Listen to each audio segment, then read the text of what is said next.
All over here. Slide him down. Yep. Oh, great.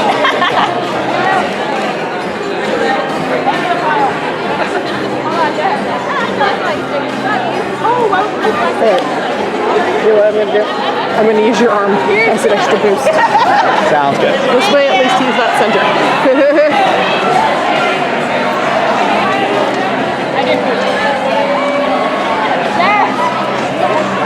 I do like, oops, the box fell down. Right. Pass him down. Pass him down. Pass him down. Pass down without connections.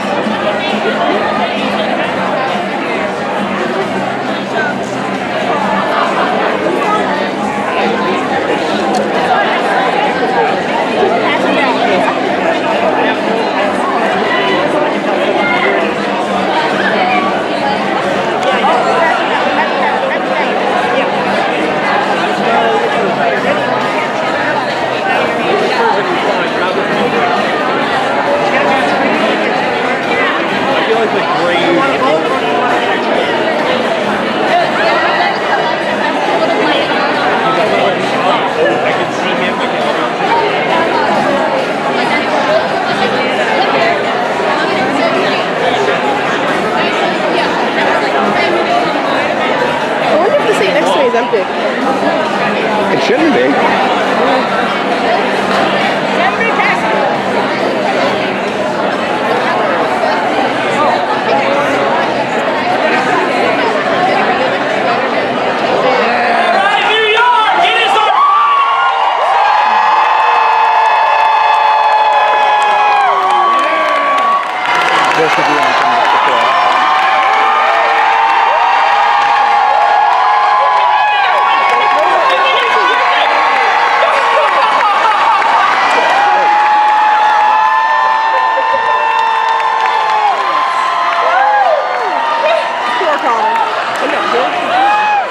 She's over there.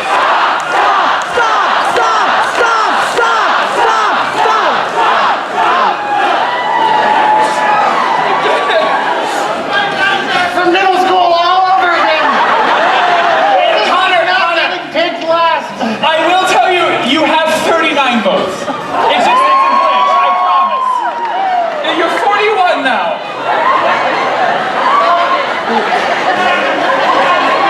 All right, it's me!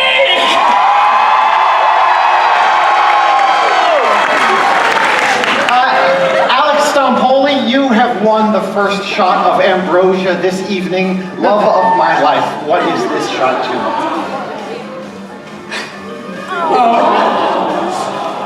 As of today, this will be the 300th shot I've poured here at the tavern.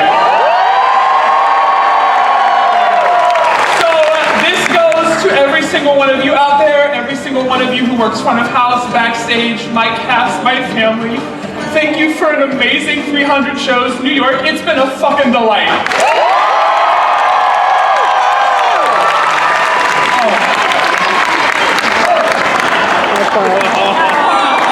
With that, my weary adventurers, settle in, make yourselves at home. We have a few tavern-keeping items to go over before we embark on our journey together tonight.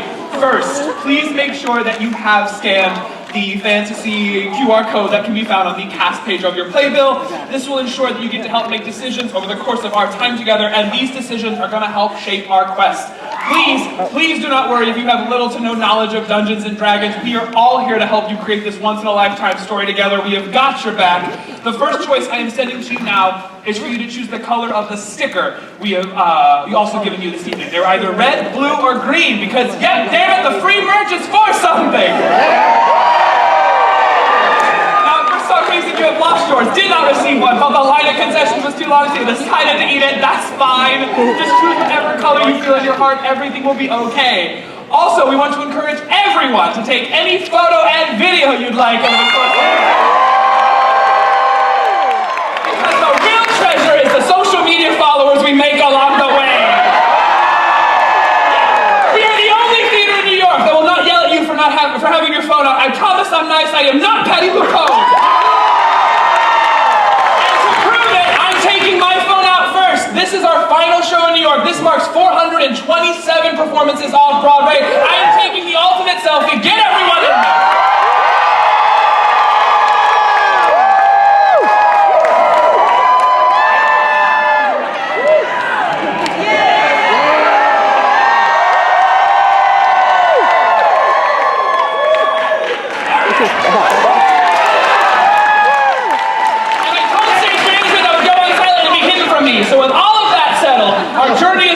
begin. So sit back, play well, and prepare for adventure.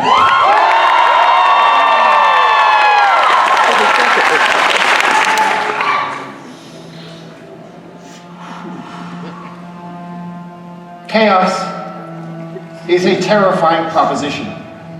The danger of an unpredictable world, of an uncertain future, is so counter to our very natures that any change, even necessary change, can be a frightful thing. But in here, this dynamic landscape, tonight it's yours to explore. Our matinee, it shaped our world significantly. But now we hold the pen. We are going to venture bravely forth and tell this tale together. But what dangers will arise? How will we face them? Who might join us on our journey? Will they be a gremlin of chaos themselves? What decisions will all of you make to shape our collective destiny?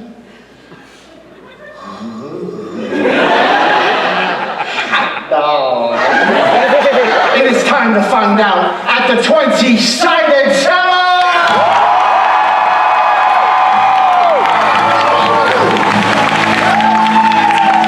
Yes, hello my friends, and welcome to the very final New York City performance of the 20-Sided Tavern.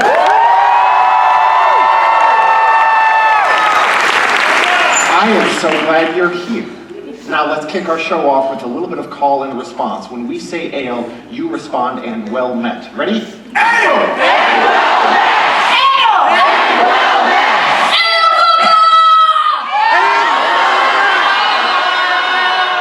I love you all very much.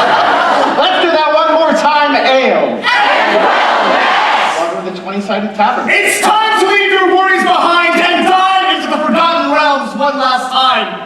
So we can figure out why 9 out of 10 adventurers can't remember what happened last session. It's a land full of fantastical creatures like flumps, gibbering mouthers, and the fiscally irresponsible dino, yes, the pterodactyl. The fourth wall has been shattered, and the fate of the story rests squarely in your hands. Hello, my friend, in the amazing cosplay. What is your name? Kieran. Thank you so much for being here. We got you, Kieran. And the fate of the story rests squarely in Kieran's hands. Yes! But not just Kieran.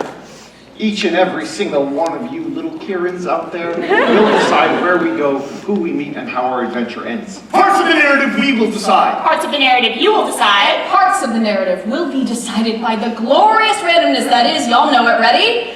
The dice! Here's an example. Let's say a decision has been made. I decided to do a cool stunt.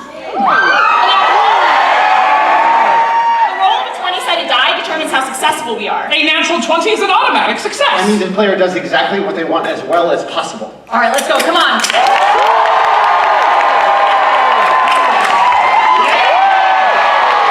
However, some decisions. I decided to cast a spell called Burning Hand. Might not fall according to plan. A natural one is an automatic failure. That means the player does as bad a job as possible, often with disaster. I've got a bottle of tequila, 2 hands, who's got a lighter, baby? Okay, so obviously these 2 rolls, they were just to teach you a little bit about Dungeons and Dragons, but to prove that this quest will in fact be left up to chance, I need one very brave, very thirsty volunteer. Matt, who you got for me? Will you come with me, please? Absolutely. What is your name? Joby! Joby?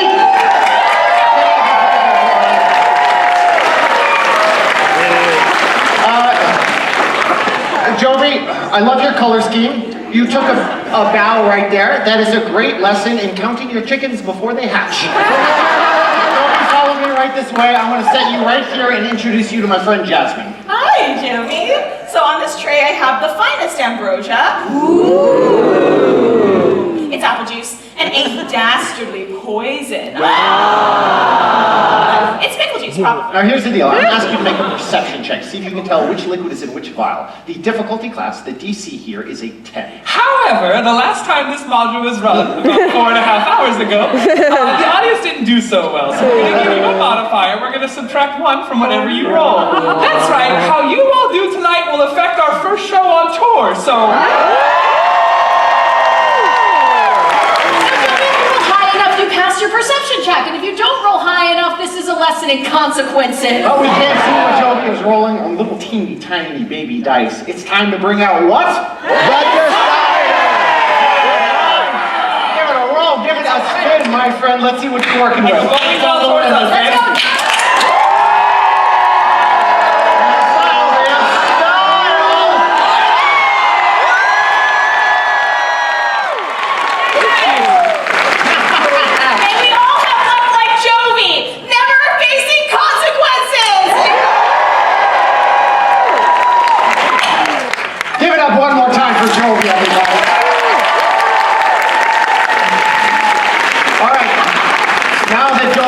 Inspired me to take out all of my itching for pain on our three players. Allow us to introduce ourselves. My name is Connor. I will be your dungeon master.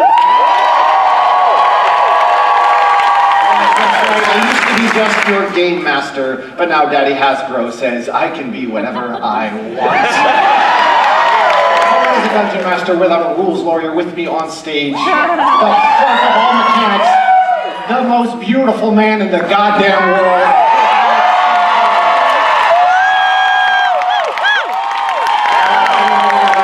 I am, babe, and you have picked an excellent partner in crime. You are talking to the gay son of an attorney who's been playing D&D since he was a child, and I worked at a Renaissance fair for 7 years. That's right, I'm here, I'm queer, and it is beyond Grindr, so well done. What? I'm unemployed as of tomorrow. I'm gonna have a lot of free time. So, we have also created a fantastic world for our players. Let's see how they screw it up with us are. Diego! Yeah!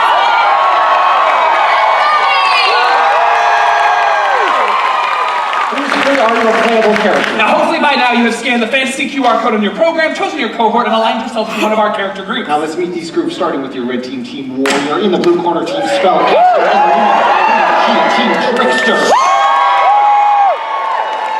But what is a quest without its heroes? Each of our players is familiar with 3 different characters. Each with their own individual character sheets that highlight their various skills and abilities. Some of us are better at punching and pummeling. Inspiration and magic. Swimming and seducing. As an example, this is my character sheet. Ooh, as you can see, brimming with charisma. But a strength score, which explains why I look like an answer to the question, what if Michael Phelps was a theater kid? His special skills include persuasion, performance, and sleight of hand. They're normal-sized hands. Stop And saying a that! beautiful holding mind. His hit points or HP are looking very nice, and his armor class AC determines how hard he is to hit. Last chance, go for it. Oh, that's so sweet. All right, well that's enough of this. It is a grapple. Technically, you all have advantage, but we should talk about them. Yeah, let's meet your players, starting with your warrior, Diego. You have done this show for over a year. In this time, doing this show, what is one thing you have learned about yourself? I think I've really learned that in this industry, it's often, there are people that are very visible in our spaces. But what I love about here and what I love about being at the tavern is that it's always a collaboration. There's not a single moment where there are too many cooks in the kitchen because we always cook up something delicious. Amen. With that, my warriors, get those devices out. Diego, choose your character.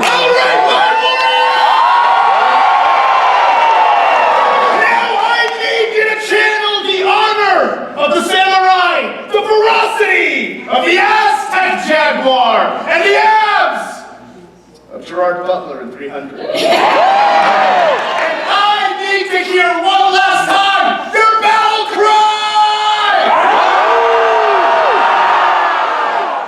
All right, warriors. Now let's decide who I will be playing tonight and who will be leading this party to glorious victory. Will I be A, a knuckle sandwich artist, B, a chicken shining armor, or C, a trust fund titan? It's your choice. C, Not C. Not C. All we got is C.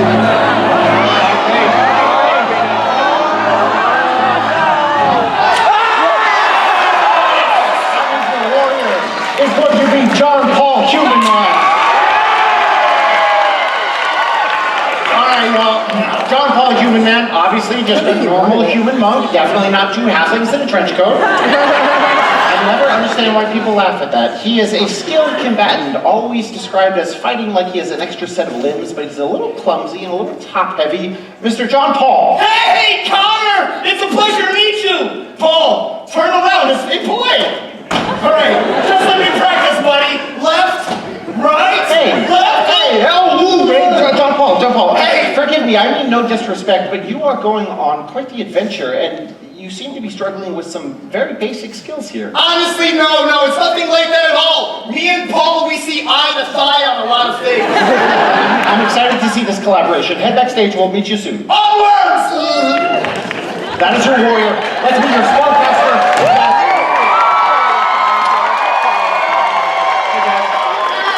Tell me one thing you've learned about yourself in the last year doing this show.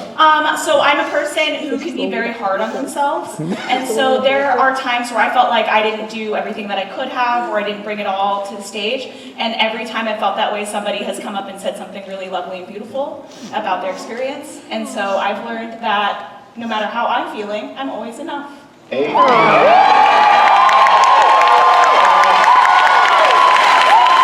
My beautiful mystical spellcaster! Between 1 and 10. 1, 2, 3! Yes! I was thinking of every goddamn number. This is the most incredible audience ever. Okay, so tonight, do you want to see me be A, a contagious coney, B, a party hardy grandma, or C, an astrology hoe? It's your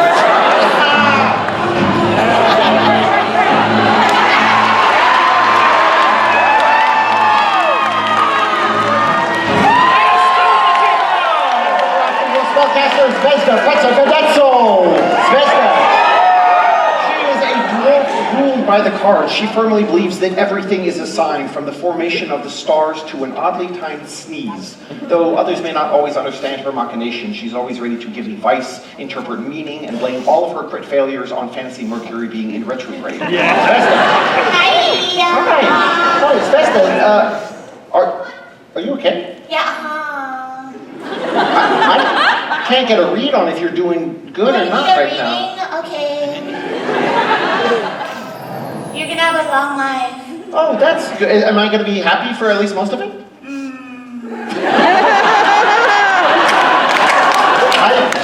I'm gonna have you head backstage. Okay, bye. Okay, that's your spellcaster. Let's meet your trickster. Get this party on the road.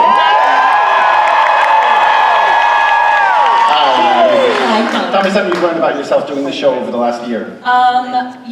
As a kid, I struggled socially a lot, and fantasy and stories were my way of feeling okay, but it was a very solitary kind of thing. And this community has taught me that my favorite thing that made me feel safe, I can now share with thousands of people at the same time, because you have entered my world and you make it informed and give it sunshine, so thank you.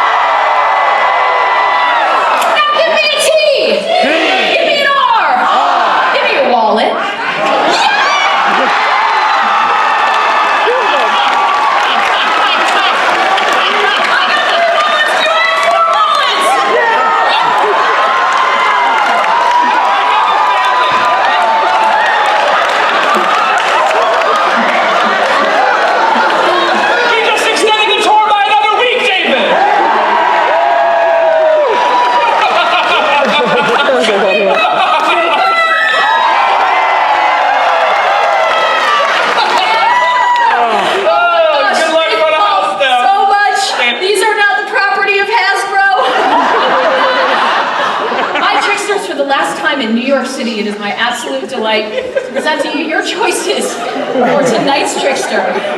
Will I be a cat burglar, a testy troubadour, or just a little guy? Tricksters, it's your choice.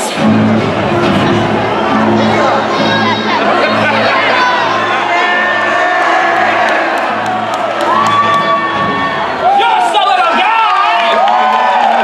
Very hobgoblin tooth. A criminal mastermind who strives to do evil and spread his terrible influence throughout the land, but in truth, his actions usually result in neutral to even net positive results. Striking out from his family of 482 siblings, he has decided if he can't beat them, join them, and then take over the world later. Barry. Hello, Connor. Hi, Barry. Num. Would you do me a huge favor? Would you count my bones for me? You want me to count the bones I in your would hand? love that. Okay. Yeah, you know, you give a mouse a cookie, give a goblin some fingers. Few and too many at the same time. Barry, you and I count bones the same way. Yes. Get out of here. You have done it. You have chosen your heroes, and now our adventure can begin. It is time to dive into the Forgotten Realms. One more time, we will battle monsters and solve riddles, and God's willing, save the day. So, are we ready, my little Kierans? Time to find out what kind of adventurers you truly are. The 20-Sided Tavern proudly presents tonight's quest, the Tomb of Havoc.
Our tale begins is blackened by constant threat. Those foolish enough to call themselves heroes work against insurmountable odds, but people whisper about a new dawn breaking. How could they not? Without hope, the inhabitants of this world would have little to live for. But for this moment, this instant, this breath, our world maintains. The heroes that protect the realm do so with little assistance and even less luck. And yet still, there are quests to be completed. There are side quests to be side completed. And the struggle for survival continues. We begin on the outskirts of one of the most influential cities in all of Faerun, the City of Splendors, the Crown of the North, or Waterdeep.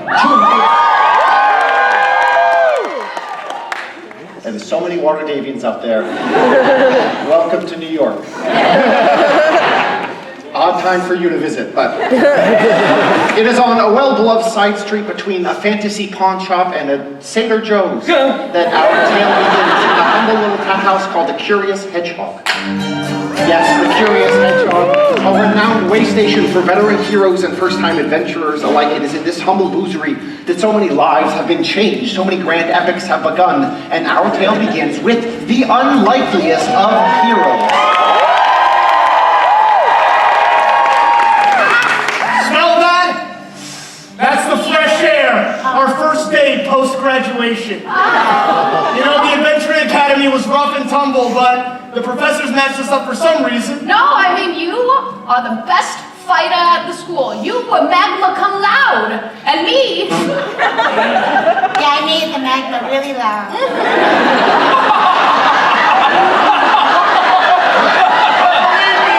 Yeah, I know that very well. I was right next to your dormitory at Adventure. And you know, I'm the most perseverant. He said one day someone will accept me. Yeah, resilience is important. Yeah, I mean, you know, those Adventuring Academy superlatives, they don't mean anything. They voted me most likely to die. Yeah, and you definitely will one day. One day? Yeah. That's what I mean, you know, it's like they're calling their shots early. That doesn't doesn't determine who we are. No, but I am gonna call a shot. Oh, what? I think that the three of us are gonna become the best heroes in all of Faerun. You think? Brilliant. So we have an idea of where we envision ourselves. The question of how we get there starts right now.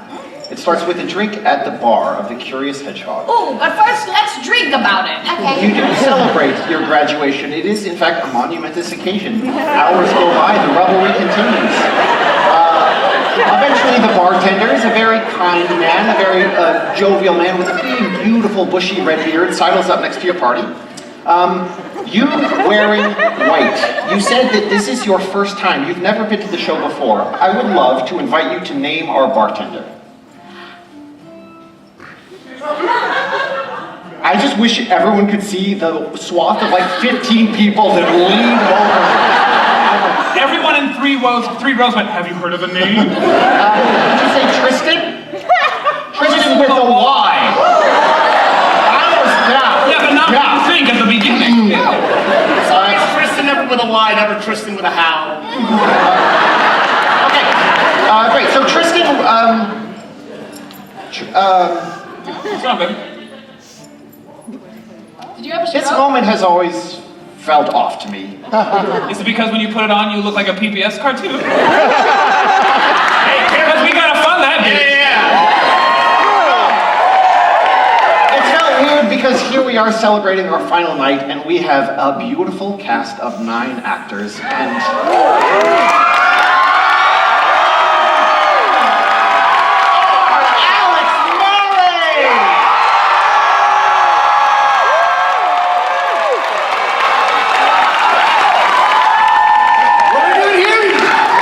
Tristan with a Y?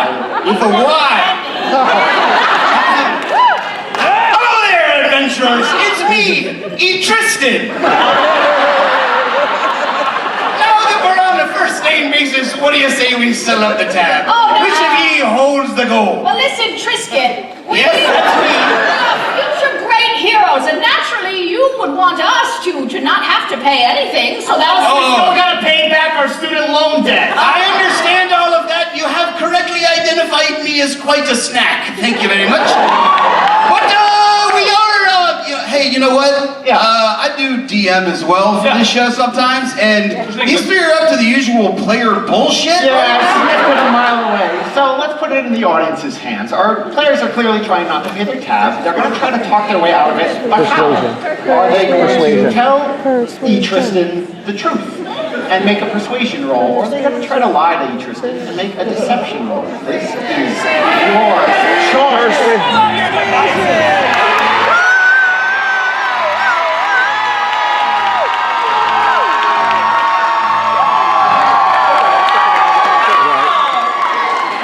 That shows the power of grassroots community organizing.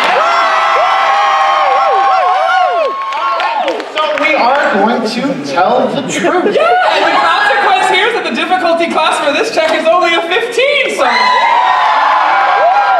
That's all players. So easy.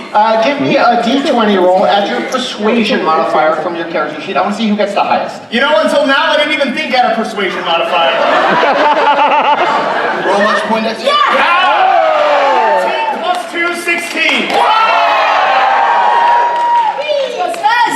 12 plus 2 for almost. Okay. This is a dice somebody just gave me tonight. First roll. Let's go. That's an 11 minus 1 for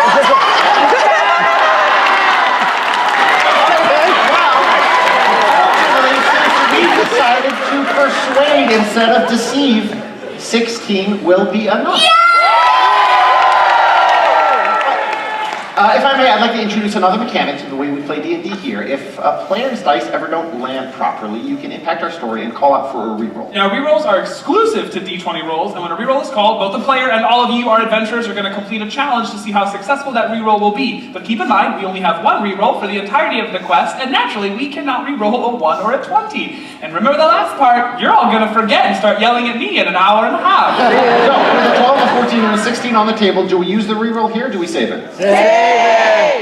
Cowards. So, Yeah, reroll. with a 16 16. John Paul, please come lie to E. Tristan about why you can't pay your salary. Oh, sorry. Oh my God, it's on autopilot. Come tell the truth. You can't pay your salary. I think I recognize E. Tristan. I remember seeing his photo up in the Alumni Association. Hey, E. Tristan. Yep, that's me, E. Tristan. John Paul, it's a pleasure to meet you. Well, young man. I'm just graduated from Waterdeep Tech, class of 25. That's incredible. Whenever I meet, this. Classic maneuver for us Waterdeep Tepians. You know, it's just so great to be in the presence of such a storied alum. That's me. So many things that I did back there at Waterdeep Tech. I passed all the classes. The ones in water, deep, and tech. You are absolutely. You know, what do you say we sing the old Waterdeep Tech all the time? Oh, Waterdeep, Waterdeep, you're so deep. You know, we just got started on our questing adventures, and it would be really a big imposition if we had to pay this tab right now. Our funds are stretched low enough as it is, and the university's already asking for a donation. Oh, God. They're not going to stop either, let me tell you. Man. Every year they're going to be like, hey, 600 or 700 gold, you get a fucking t-shirt. It just is absurd, and there's a lot of pressure on young adventurers. I tell you what, friends, there's nothing an alum likes more than buying drinks for the recently graduated. This one's on me. Success. The bartender reaches behind the counter and produces a small trinket. Here you go. Yep, absolutely. Young man, I believe in you the most. To symbolize that and any other items that you all acquire on your journey, you're going to receive an item card. As a reward, you receive the free drink token. There you go, buddy. Hey, and we'll see you back for alumni party weekend. Yes, oh my God, I cannot wait for homecoming. It's gonna be amazing. It's the best. Don't let them tell you any different. The current students love having us back. Yeah! We are saying let's hear it one more time for Alex Murray.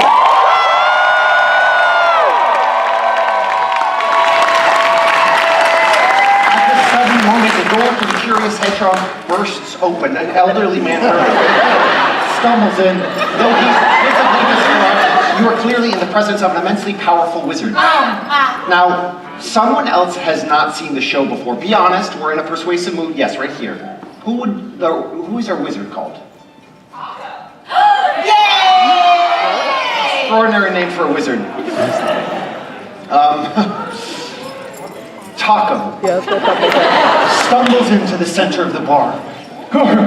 It's coming faster than I expected, and you can see Taco's eyes are glazed over with a faint violet sheen. Can you also room next to Svesta at the Adventure Academy? And Taco coughs, and a fine purple mist escapes his lips and dissipates Emphysema! up into the air. It had me! It's coming for all of you! And as Taco breaks down, you get this certain sense that he's trying to communicate something vital, but you can barely understand him. How would you calm him down? I could crunch on his Rap Supreme. Crunch on his rap supreme. I could Baja Blast him. Baja blast him. And I'm gonna wrap him nice and tight in a goblin burrito. Wrap him nice and tight in a goblin burrito. Okay, so we have 3 paths before us, all of which brought you with the financial assistance of Taco Bell. Which path we walk down is your choice. I'm just thrilled to see each one of them is thinking outside the bug.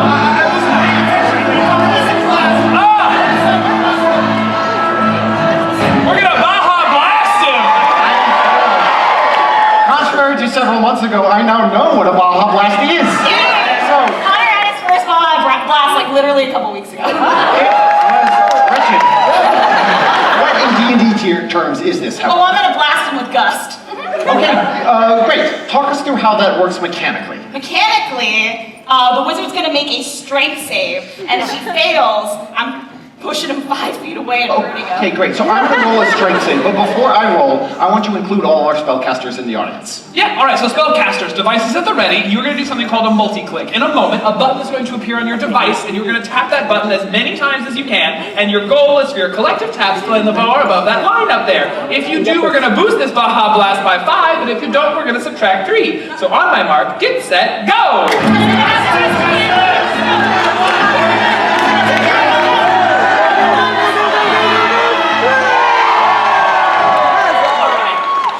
Shock you to learn that the wizard has a -2 to his strength modifier. And now it is a DC 18 strength save. Seems like I ought to crit right here. You ever seen a wizard get yeeted before? This was the dice given to me by our afternoon's DM, Cassidy Sledge, with which they performed a total party kill. So let's see what...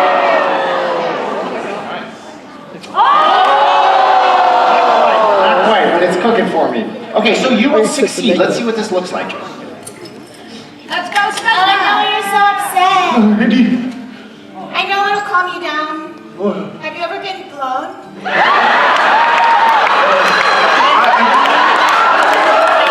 Sweetheart, I think I need more context before I answer that question. Oh no, it's better if you just close your eyes and let me do something. That's my Svezda. Conjures a gust of wind and it slams. And the wizard flies back several feet, knocking his head into the table on the other side of the curious hedgehog. And in fact, as he gets up, it's almost like you flip the on-off switch on.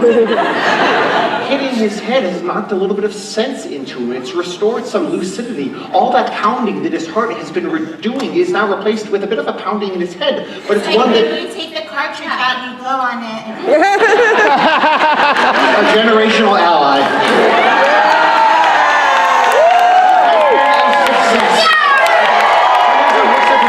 And says, thank you for that, my dear. A great calamity befalls Waterdeep. I beg you to meet me at my home in the North Ward. I'll explain everything further. Just the right amount of bones. I had it checked last week. Thank you. In one spicy swirl of Mountain Dew and too much caffeine, the wizard vanishes in a puff of magic.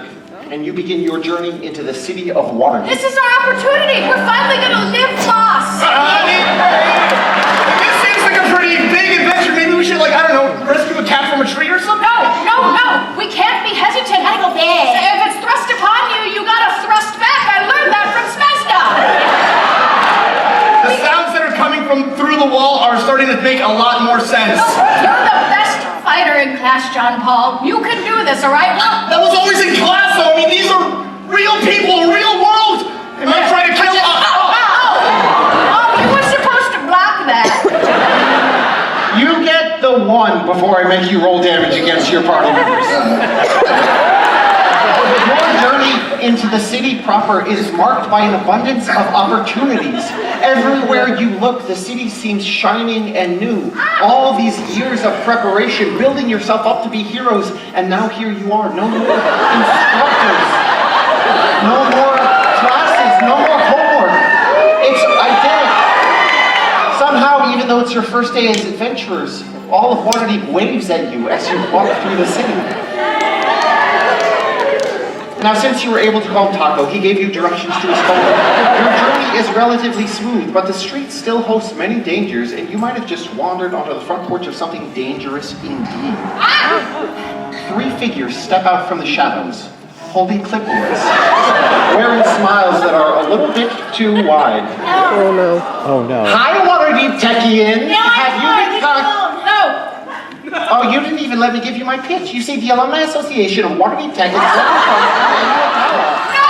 such an incredible opportunity to show a little gratitude for the school that made you everything you are. I just graduated. I've already defaulted on my own. Listen, just give us a minute. Suck our dicks. You have presented 2 very different options. Maybe do one, then the other. I made myself unclear. Perhaps I suggested there was some ambiguity in the availability of your responses. We are here to collect payment, the dues you owe. Wow. I thought there was like a month of forbearance or something. What do you think we are? Student loans in the United States of America. Hang on, point of order. What's the United States of America? You should have studied a little harder. They draw weapons and begin encroaching upon you, those grins never fading from their faces. It is time to roll for initiative. All right, what do you got for me, Diego? That is a 93, Jazz. Maybe, 10 plus nothing, just as good. Nice, 19!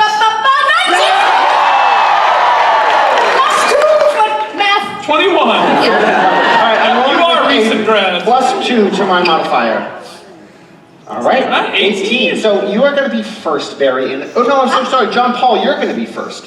How would you like to kick off combat here? Give me some options. All right, I could either audit their asses, or I could give them my GPA. Warriors, vote A to audit their asses. Vote B to give them your GPA. This is your choice. Whoa.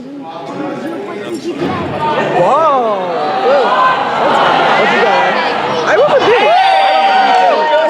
You were winning for a second. What do you got? Yeah, I'm gonna pound their butt with my fists. Yeah. I'm hating the sentence the more I say it. I'm punch them in the derriere, tenderize I'm really them. looking forward to this. Yeah, Roll your to whole attack. fist in front of all these people, you said, I'm going to fist them. I heard.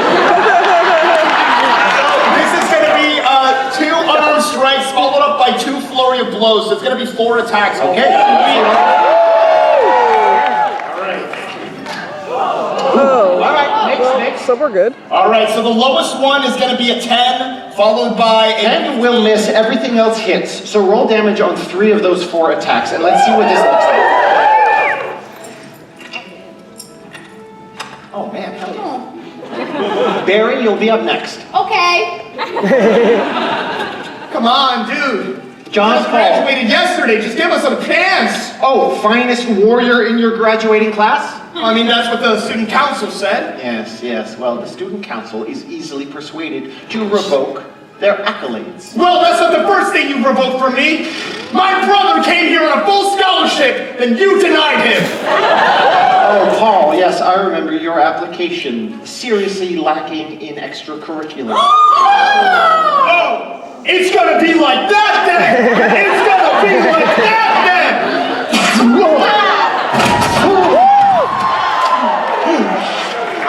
I learned that in chemistry class. And that's gonna be 15 points of damage. 15 points of damage plus 1 long-term point of psychic damage as they live the rest of their lives wondering what that chemistry class taught you exactly. It taught me that when there's an action, there's an equal and opposite reaction. Hey, how ready you are with that response. Technically, I think that's That a is- physics you are principle. I might have been in the wrong class all semester. It's okay, listen, you leave the sciences to me, so I could either go to the ATM, or I could wipe the grins off their faces. Okay. Tricksters, A, to go to the ATM. B, to wipe the grins off their faces. It's your choice. Okay, I think I have it. Yeah. Woo! All right, it's going to be B, babe. Talk to me. I'm gonna steal all the teeth. And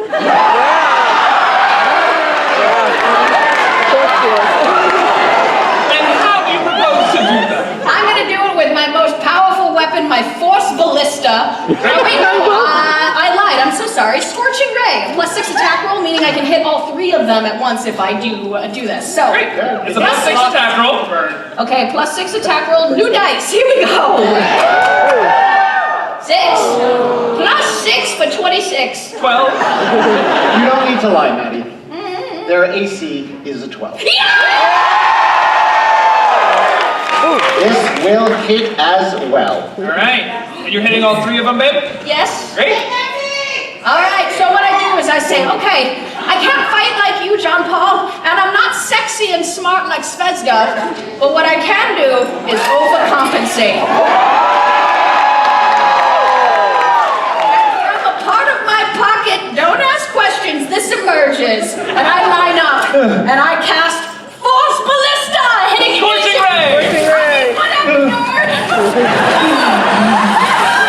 Aiming right for those juicy mouths. Yes. If he eats too much, all that dental care begins to dissolve as their teeth plink, plink, plink, like you opened a bottle of It has fillings. How much damage has this got? All right. Dividing it evenly by 3, each of you takes 6 points of damage. Extraordinary. Wait a minute. And a bit more ragged, a bit disheveled and teethless, they turn feral. The first one draws a blade. Don't blame him! He's always been curious about teeth. He's bicuspid curious. All right, I'm gonna go down the line, lickety split. What is everyone's armor class? John Paul's a 14. 14. How about Zvezda? 13. And Maddie, Barry. 16, come at me, nerd. Okay, here's the first one. These all have a +3 to hit. 6 + 3 will not hit John Paul. 6 and 9, maybe. 2 +3 will not hit Zvezda, but +3 will absolutely hit Barry. No, the math doesn't check out. The math. And you have just turned him loose. A sigh which has been kept tightly locked in him for years and years emerges, and he rushes furiously towards you. What do I do? And slashes you.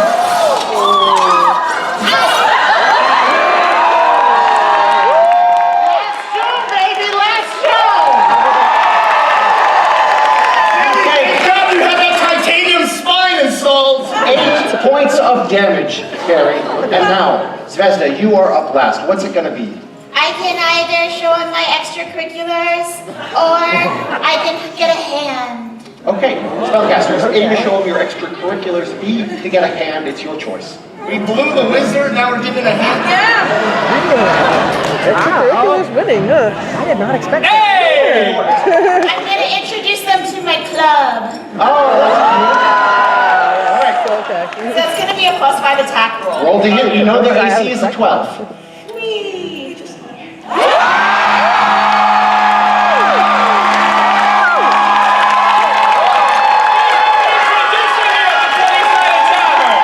a player rolls a natural 20, they wear a hat of celebration. They also get a shot of celebration, and you're drinking tonight, right? Ben? Yeah, give me that tequila. Okay, here it is.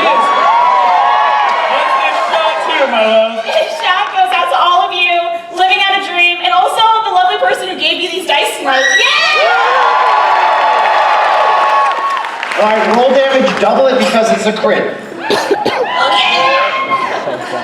They weren't kidding, you didn't. I also gotta unwrap some dice that I was given tonight. I gotta start rolling some crits there. You giving up on the DM gifted dice? Yeah, it's not working for me. The magic was for Cass. Hey guys! Hi. I heard that you were unimpressed with Paul's extracurriculars. He was lacking, yeah. He was lacking in diversity of application. I can't understand, it's like you need dental work. But I just thought maybe I could introduce you to my club. Why did you put a plural at the There's nothing end? wrong. Because I was trying to make a pun. I'm gonna hit you now. Right in the gums. Yeah. 10 points of damage. Flying across the alley, landing several feet down the road. They all get up, take one last look at you, and scram. They escape, and this combat has been a success. You have proved yourselves in a way that, as first-year students, you only dreamed you could prove yourself. All of Waterdeep who was watching this encounter waves jovially out their windows once more, and you continue on your journey to the wizard's home. Oh, wait, no, wait, What could you possibly want? Well, we have all of these witnesses And teeth. and teeth. I need to prove I'm Like a good hero too. I'm gonna fucking steal. We're going to call it a graduation gift. So, who has an idea of a strange object we might find? You are a little too ready for this. So I am nervous, but I'm going to go for it. What do you got?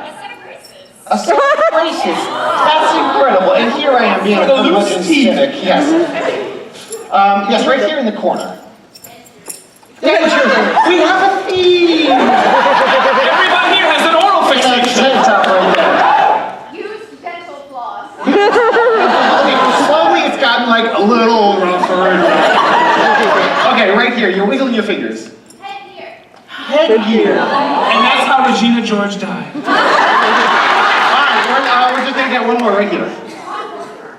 Which would be stuck in the dentures, the headgear and the braces. It all comes to, I feel like I'm Dan Brown writing the Da Vinci Code right now. Okay, let's put all these together. It's clearly a dental themed gift. How do you want to shape this? I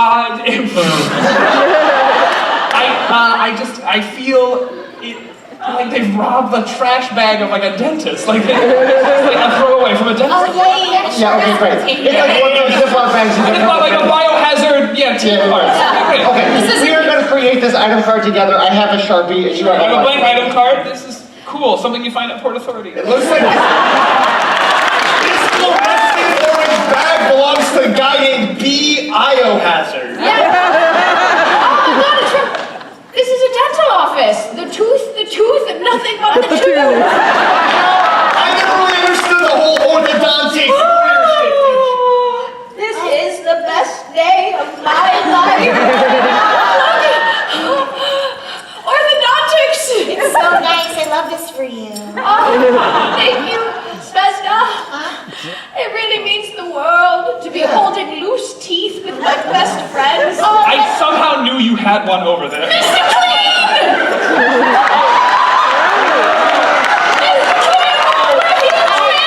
No, I just started working here. Please, Mr. Oh, it's such an honor. So you got all my fan letters?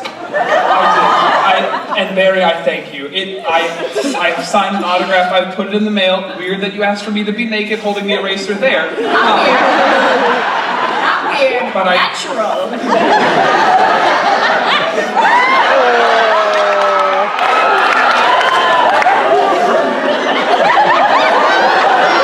Please spit this tooth into your mouth.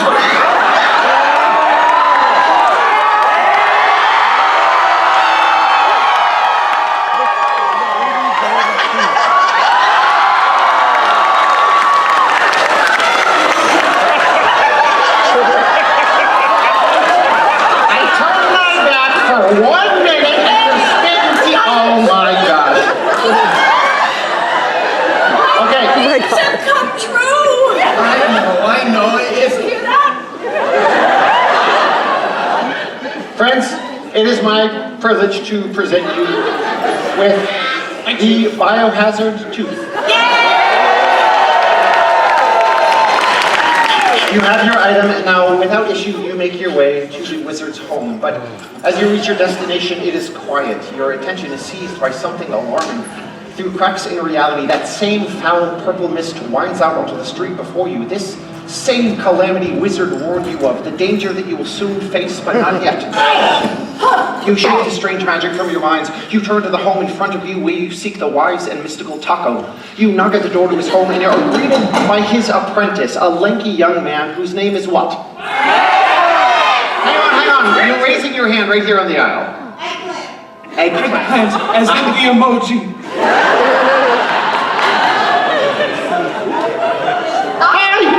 I'm eggplant! Oh my God, wait! Eggplant! Oh my God! What?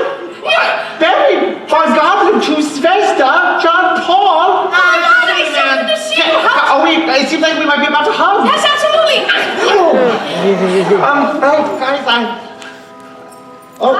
It's John. Are you okay, John Paul? Oh, he's shucking oysters. They're good for my potassium. Listen, I know that I signed your yearbook, have a great summer, and I didn't expect to see you for a while, but here we are. What brings you to visit Wizard's home? Well, we're gonna practically apply all of our lessons adventuring. Wait, really? You got an opportunity this early? I mean, the wizard kind of just met us where we were at and then Look, lo and behold, we're out here on the deep end. Oh, wow. Vesna blew him away. That's incredible. I'm really happy for you guys. The job market is like crazy out there. I would hate to be unemployed tomorrow. Never gonna happen. Wow. We always tend to find a way to land on our feet. That water deep tech degree is really worth something nowadays. That's great. That's great. And I'll be assisting you, I guess. I'll be helping you out. In fact, It'll be like the group projects we always did in school. Yeah. well, And you've done really well for yourself. Look at where you're living. oh, thanks. Unpaid internship, as they are often, but I'm happy to, put into work. And anyway, I'm rambling. Let me introduce you to the wizard. And Eggplant beckons you inside and closes the door behind him. In the center of the home, you see the wizard deep in work. He looks up, his eyes brighten when he sees you, and he says, "Oh, thank you so much for coming. I have so much information, a bit of an exposition, so please forgive me." And the room around you seems to dissolve as the wizard story comes to life. Over a century ago, I worked with a powerful wizard. Ooh. They were awe-inspiring. Wait, Did they have an awe-inspiring name? Yeah, like name. One more name, please. Hang on. On the aisle here, also a gentle hand. Thematically appropriate. Did y'all eat before the show? You must understand too. Guacamole. He used to just come with me. No extra charge. The good old days. Indeed, they were. We thought we'd be inseparable forever, and then things changed. Oh. We worked together for years and years and years. We pushed the boundaries of magic, of power. But we were young and arrogant and thought the price of avocados would stay roughly the same. Guacamole. I remember Guacamole sought to stitch a part of the weave into his body. He was successful, but at a great cost, for that thread of magic within him was corrupt. They grew into a force of pure chaos, of unparalleled destruction. We called this force the Havoc. When a council of wizards, the Watchful Order, learned of what we'd done, they cast me out. Chided me for allowing our study to birth such wickedness. I said, "But have you even heard of the chimichanga?" And they said, "Yes, we've heard of it." And I threw up my hands in exasperation. As for Guacamole, you're very sweet to me, Stomp. Thank you so much. As for Guacamole, they imprisoned him in a hidden tomb, bound him in a stasis that kept him and the havoc within him frozen and inert. And as we all know from living our 20s, Guacamole does not freeze and fall very well. But now something has gone wrong. The binding is failing. Havoc infects Waterdeep once again, warping everything it touches. We must act now before our entire reality is destroyed. Here's what I need from the three of you. Please, search Waterdeep, gather the most powerful magical items that you can find. We will need 6 in total to rebind the Havoc into the tomb and seal it away. In fact, take this to get started. And the wizard hands you a very powerful magical item, the earring of huge musculature. Wow. I want to do a little check-in because this is our game and I want to make sure everyone understands. We are setting out to find 6 magical items and use them to rebind the Havoc within the tomb. Now, a magical item can be either very powerful or very weak, depending on your success or failure in what you did to achieve it. So, for example, Zvezda succeeded at blowing the wizard. Please. And so you got the very powerful version of that item. Does that make all sense? Yes. Does that all make sense? Okay, great. So your purpose is clear, and now you head back into the city to gather these items and hopefully save the world. Man, Guacamole's letting the Havoc loose. Though if I may be the devil's avocado, maybe this is just a natural order of things, you know? We learned about it in our natural sciences classes. Chaos ebbs and flows. No, but once something is dead and gone, you don't resurrect it. This isn't holy guacamole. The complexity of Waterdeep is abundant yet conceivable. It's broken down into wards, 3 of which are available to you now, but you only have time to explore 1. We have the Castle Ward, home to masters of might and magic, the Sea Ward, a hotbed of invention, or the Dock Ward, where busy activity masks many secrets. So, this is a pivotal crossroads. Will you choose the Dock Ward, the Sea Ward, or the Castle Ward? It's your choice. Okay, first thing in adventuring, Hell yeah. Let's go call your This is huge. from the West District. I want to come see you. The castle castle ward. We decided to check out the castle ward, and the apprentice bids you farewell. Oh, This is so exciting. whoa, were you behind us the whole time? At a respectful distance. It's just always weird being chased by eggplants. I'm so sorry.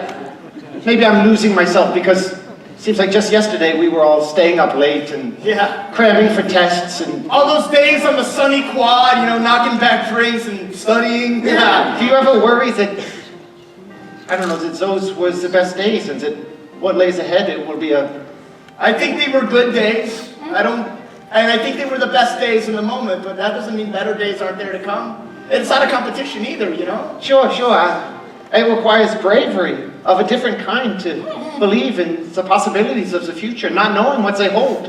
Yeah. Well, I think that you just take every day as is, I know that my family disowned me early, and finding these guys, it was just struggle every day. But now look at me. Best of friends, bright future, pocket full of teeth. Wow. Let me say, that was just a continuous roller coaster, and I never knew what was going to happen I'm told next. I'm emotionally exhausting. We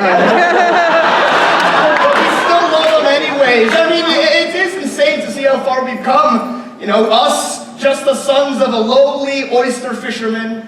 It really is so, it was my father's dream to see his sons graduate from Adventuring Academy. I'm just living my life. I come from money. I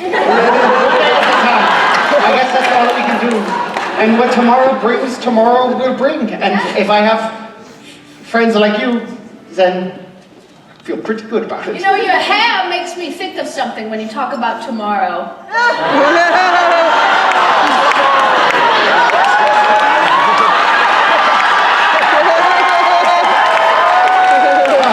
Quick, friends.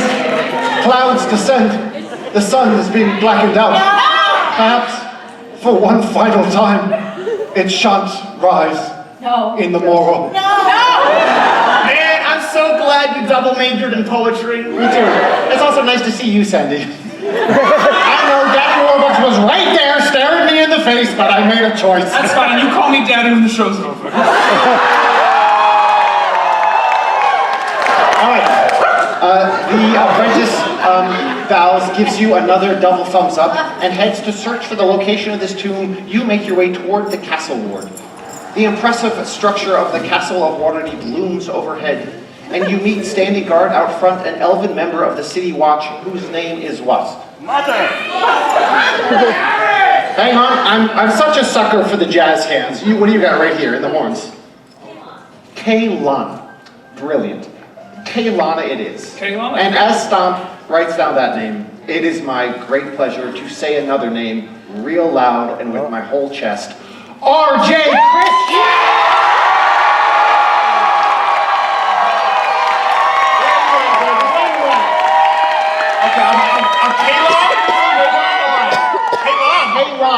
Kaylana! Kaylana, yes? Kaylana. Got it. We like Kaylana. We like, oh, hell yeah. Oh, Will that fit on my big ass head? oh yeah. Very nearly.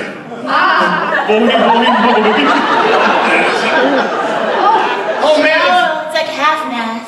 Dean Kaylana. Dean, hello, Dean. Good to see you, Dean. Yes, isn't these three troublemakers? Ah. Every time I see you, something's happening. Somebody's teeth are getting knocked out. Somebody's getting blown, or whatever you two do. Hey, I ate oysters. yeah. Oh, somebody's shucking some oysters. Whoa. Now listen.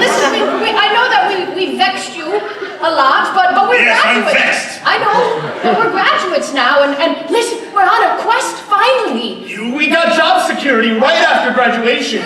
Job security? Yeah, tooth. You know I love teeth. Listen, Dean, there's been a lot that's been happening. Dean Kaylana, the world's about to end, and honestly, I just barely passed your Saving the World 103 class. If you could help me out with a little extra credit, a magic item, anything, man. Just one more for your old teacher's assistant. Well, I've been saving up my own private scholarship inside this room. But, The Dean Kaylana National Scholarship. you can read my handwriting. handwriting. It's brilliant. But to get in there, you have to pass one final test, my friend. Oh, please. Oh, come on. I thought we didn't need to take tests anymore after we graduated. Don't worry, it's a one-sentence riddle. It's very easy. This is my nightmare. You see a riddle carved on the frame of the door, a series of glowing glyphs. Here's how we're going to go about solving it. Stomp is going to send a riddle to your devices. You will have 60 seconds to pass this final test and enter the correct answer. Stomp, what is our exam? I am just 6 letters, but you're everything. So, Can you? enter the answers, unlock this door, and get to the dean's quarters. It's your choice. And I'll read it aloud one more time. I am just 6 letters, but you're everything. Hearts, 5 letters. It's 5 letters. Yeah. I don't know that. Family. Okay, spell it good. Family. Feel bad for the guy whose family is on there. Right? Well, he's got a new family. You know, a found family. If there's not a joke about that.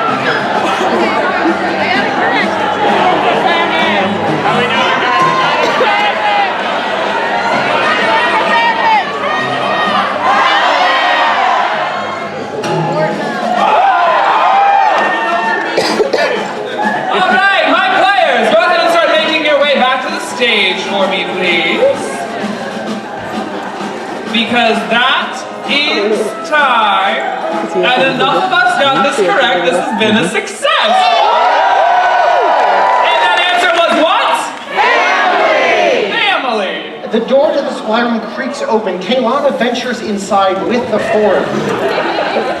Yes, as you can see, you passed shuffling class, that's very good.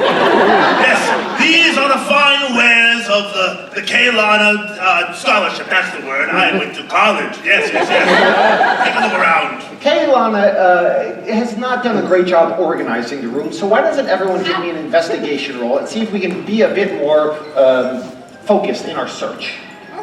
That is a 12 plus 1 for a dirty 13. Okay? Investigation. Let's go. 4. Plus, who cares? Okay. Up to Barry. 16 plus 3 for 19. So Barry, your attention is drawn to one side of the room where you can see a pale amber light glowing from behind a series of crates. Ooh, go to the You light. look at a couple of different pieces of equipment, armor, and you notice one thing in particular. Of course, when I say notice, what I really mean is that you watch a suit of animated armor lumbering to life, stumbling towards the three of you. Oh, RJ, you're so kind to do double duty, but our director, Michael Fell, is in the audience. Oh, yeah. And I know that Michael Fell wants to play this animated suit of armor.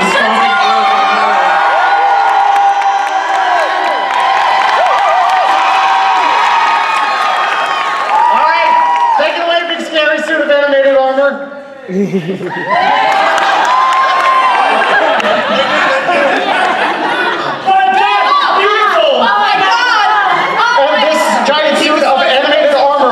Before he brings this hammer down upon you, he engages in the most moving soliloquy pentameter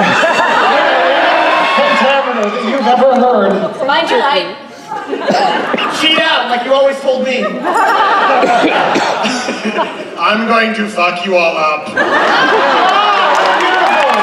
So, it's going to take a little more to incapacitate this armor, but I want to be strategic here. Do we want to go about it with our cunning dexterity or with our brute strength? This is your choice. Okay. All right. What do we think? Adventuring 201. I'm not good at either of those, so you guys know. Right.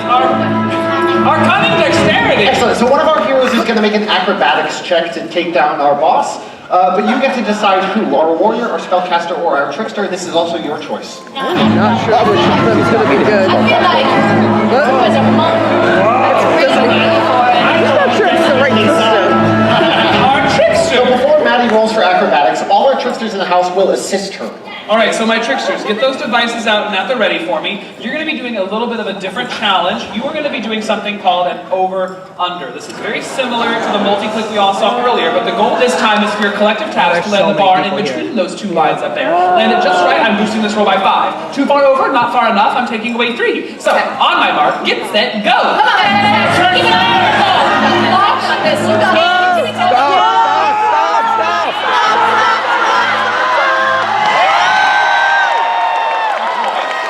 That roll, Maddie. We're adding 5. Okay. Whew, so sorry.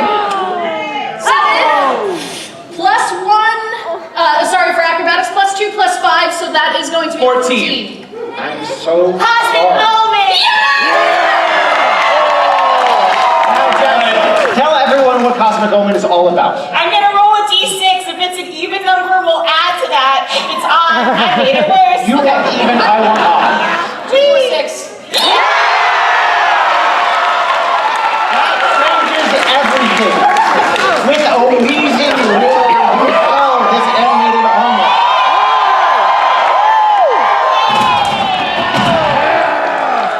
But the animated armor has one last thing to say, something that moves you all to tears. Oh, come see us on tour. And in fact, These advertising robots are really getting out of hand. Thank you. you receive an incredibly powerful item.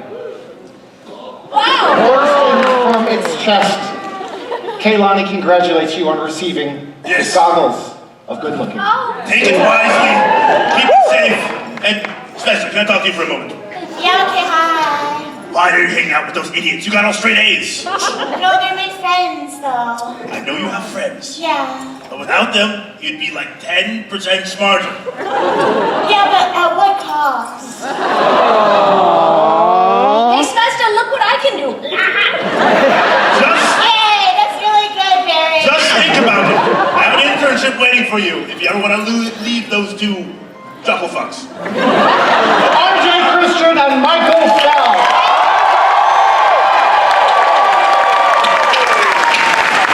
With your very powerful magical item, you make your way out of Castle Waterdeep and you bump surreptitiously into Eggplant. Hi. Eggplant. Hi. Hi, Festa. Oh, hi. Oh, shit. What? What? Don't stop. Like, be cool. Okay. Wow, you should compliment Svezda right now. Barry, you have the subtlety of a boulder. No, it's not. I mean, no, it's not like I haven't wanted to. You what? What? I didn't say anything. Oh, I thought you said something. I just said that you were the nicest person I've ever met before in my whole life. Oh, you're the nicest person. Says What an upstanding citizen. I don't know, something about the apocalypse potentially waiting around the corner. It makes me feel like this stumbly attitude, I could perhaps leave it to the side for just a moment and open a window briefly with which I might be able to speak from my heart. We're outside. Oh, yeah, sorry. It's like a metaphor. Oh. If we don't make it, which obviously with you in the party probably won't happen, but I just want you to know that I've had the best time being your study buddy for the last 4 years. You've been an incredible study buddy. You make me smarter, and you make learning fun, and you make the world seem more colorful and smell good. Take a marshmallow frequently. It prevents it from burning all the time. Anyway, Okay, well, window. did you want to sit? Oh yeah, no, we can leave it open, that's fine. Although if you close it, sometimes the door opens.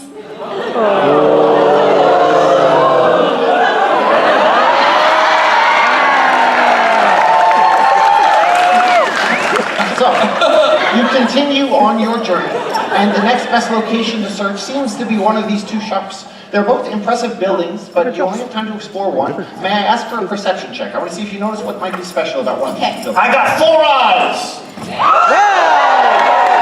So actually, that's...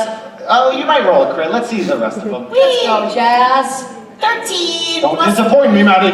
Here's For a 3, 3. 16, great. That's a 3. Okay. So John Paul, and it's very clear to hear, John Paul, with your 4 ears, that from the right, you just hear the everyday sounds of the market, but from your left, you hear a frenzied shouting and a loud crash. Which will you visit? It's your choice. Hey, come on, calm down.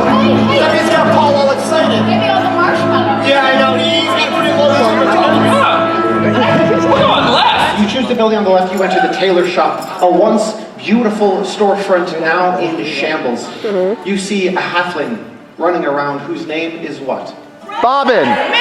Right in the middle. You got me on those little shaky hands. Terry with an I. Let's not get fucking crazy. Terry with an I. It's Terry with an I, because Terry with an I. What do we think? Okay, sorry, I was doing a lot. We've just named another NPC, and I think we all at this point know what that means.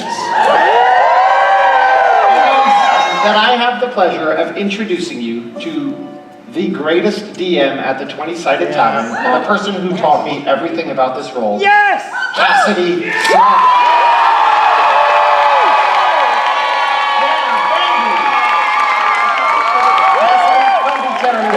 You wear one piece of every costume you have. Fucking lootly I am. All right, calm down, Terry with an I. I, Terry, now on Disney. I'm a DM, I'm getting a costume. Yeah. Oh my god. I know you guys. Svesta? Hey!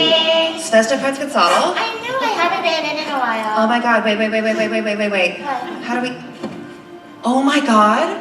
You were the team captain for Waterdeep Tech in the Adventure Olympics. Oh my god, you came in second, right?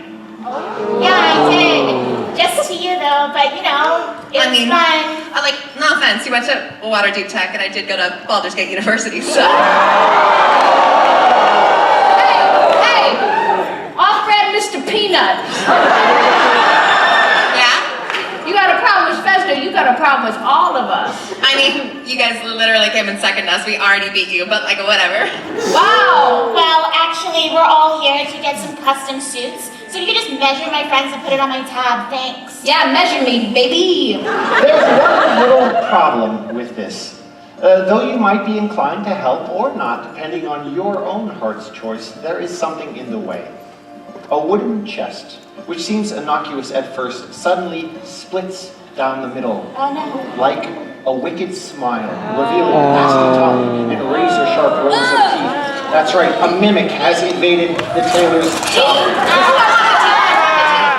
Wait, I want the teeth. Okay, here.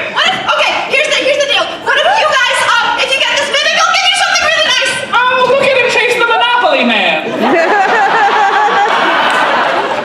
Cassidy, can you back up? What's going on? Can you help me out here, Stump? Yeah, I got you, baby. We started this together. We'll finish it together. You know what? Let's do some teamwork. We've been bringing stuff up. Let's have them do a round of fantasy darts. We're gonna play some games. 3 volunteers, 1 from each cohort. You gotta get first to get here. Yep. They don't do the center, ever. Who do we got, my friends? Raven. Hello, Raven. Raven and Jess. Hi, I got a Raven, I got Jess, and I have? Travis. And I have Travis. Give it up for our volunteers. We're going to be playing a round of fantasy darts. You will not, however, be throwing real darts. You'll be throwing little Velcro-covered balls. Yes, you are going to have 30 seconds to get as many darts as you can on our fantasy dartboard here. They will only count if they land in that middle section. I need 16 total to call this a success, and no throwing fistfuls of darts. I will turn this game around. If we do succeed, you notice we have red, blue, and green balls at the end of the challenge. Whichever cohort has the most of their balls on the board will get a little treat. However, we will make your lives a little more difficult. Stage management. Please kill the lights. Friends, on your mark, get set. Go! Cheer them on! 27 That's slightly big. But they got one. Come on! You can do this! 20 seconds left! You knocked one off! Stop looking the ball! Come on! 12 seconds! Come on!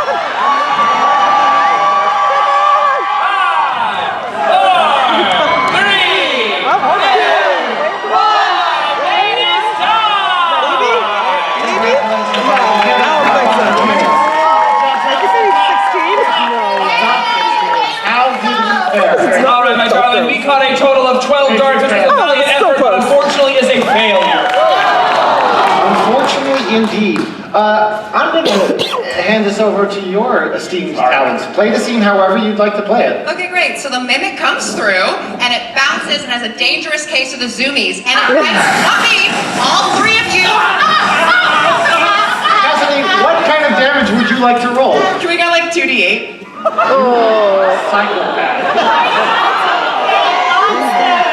Will your bloodlust never be sated? Never. You will each take 12 points of damage. Wow. It's all right, it only hit an artery. No, it's okay. There's still a tooth here. Mine. I'm so surprised the second place team wasn't able to defeat a mimic. And then it comes after you. Yeah. I don't know, does it? I don't think it does. It doesn't seem like it does. In fact, the mimic bounces up to Terry with an eye, suddenly rolls around, exposing its underbelly for some scritches. It seems like this mimic was obeying Terry with an eye's commands from the very beginning. Then I attack Terry. Excuse me? I'm gonna attack Terry.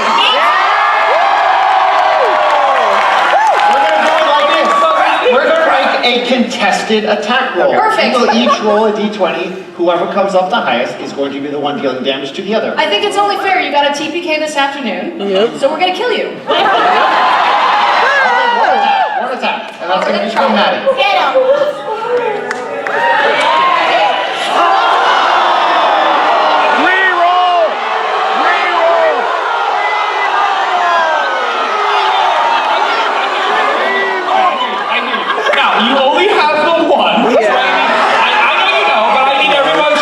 So if you would like to save your reroll, let me hear you. Yeah!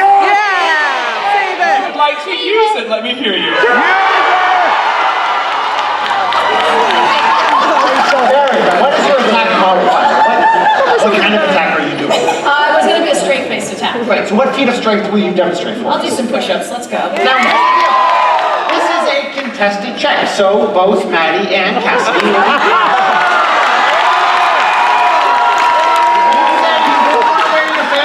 in case you had to roll around. Okay, so then here's what's going to be happening. I need everyone out there to get your devices out and at the ready. I need to get the magic prepared for this. 1 second, because this is a lot of people. I haven't had to do this kind of math in a minute. We are going to be doing, great, here we go. We are going to be doing a very challenging, these are multi-clicks. So you've seen them before. The goal is for your collective tabs to lay on the bar above that line up there. You are going to have, brilliant. You are going to have 3 chances to complete 2 of these. That's all I need to call this a success. And if you can do more push-ups than Maddie, you can roll 1d4 against her. So, line it up. All right. On my mark, get set. I count for Wait, was it Harlow? Go! We gotta go high. No, this is Yeah, just high. Just all the way up. Tap, tap, tap, tap, tap! Wow. Keep tapping! Come on! Come on! They're not slowing down at all. Come on! Tap, tap, tap, tap, tap, tap, tap, tap, tap, tap. Keep pushing, friends! Push it, keep pushing it. We're set. That's all I needed. Oh, that's it. All right.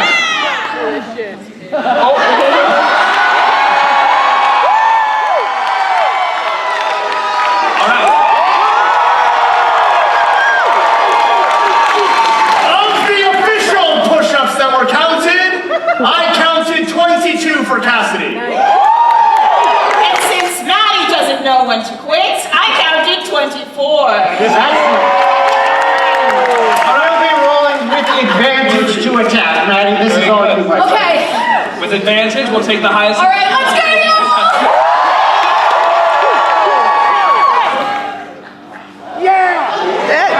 Okay, 13. 13. All right, Acceptable. let's imbue all our energy. Let's make this a 20.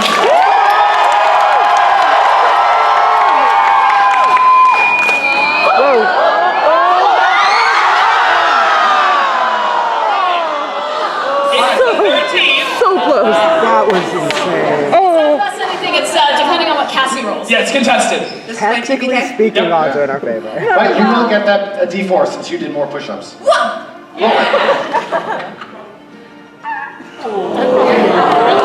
a d4. Oh my This god. is so spicy. This matters. Ties will go to the player, so a 2, a 3, or a 4 will take this. All right, roll damage. This is an NPC with no meaningful HP bar, so. I said no. The scene is in both of your hands. Do with it as you'd like. Come at me, bitch. Round one!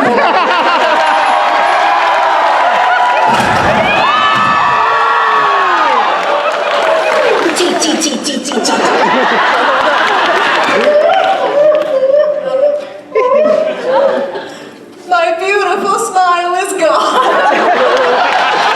Now, you have bested Terry, but we need to press forward in this narrative. It did nothing at all. Terry, no teeth. Terry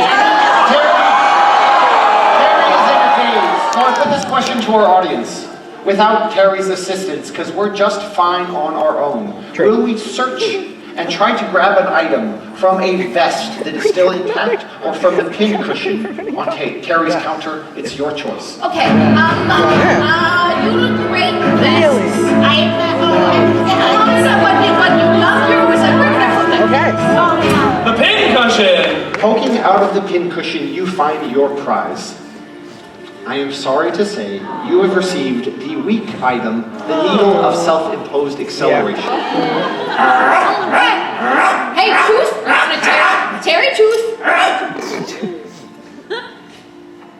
Mediocre item for a mediocre team. Better luck next year. It's fine. Cassidy Sledge, everybody!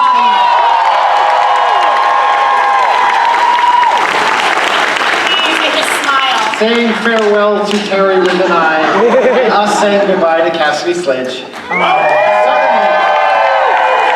the ground around you is rocked by a massive explosion. Something terrible has just happened elsewhere in the city. Smoke billows, flames nip at the city's skyline. Your surroundings become a little too familiar, and you realize this is Taco's home engulfed in flames. A burning cages litter the air, and you spy a mop of red hair emerging from the threshold of the home, the wizard unconscious in his arms. I'm so sorry, friend. I couldn't do it.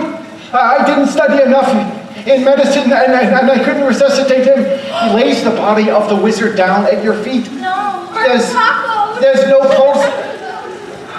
I am so... And in the moment, in the word of this apology, the sound around you quiets.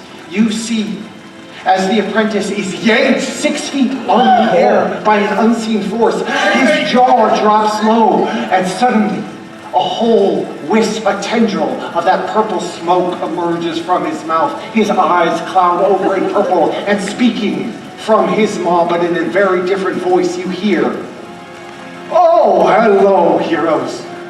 Perhaps introductions are in order. Yeah, start there. You may call me the Havoc. The very force I believe you are trying to stop. I thought you were meant to be in Avocado's body. I have such big plans for the future. You can never pin me down. I moved from Guacamole's body, now to the apprentice's body, and soon to every willing puppet out there in Faerun. But I'm not willing. Well, we shall see about that, won't we? The apprentice wasn't willing either, but now look what he does. And the apprentice's eyes again flash that brilliant purple. His skin begins to fall away from his body. You watch in horror as eggplants form shifts. Fractured horns burst through his skin. The Havoc transforms him into an abyssal demon. The most dangerous entity your party, possibly the world, has ever faced. And as the Havoc builds, the demon's powers grow, threatening to conquer, corrupt, and devour your very plane of reality.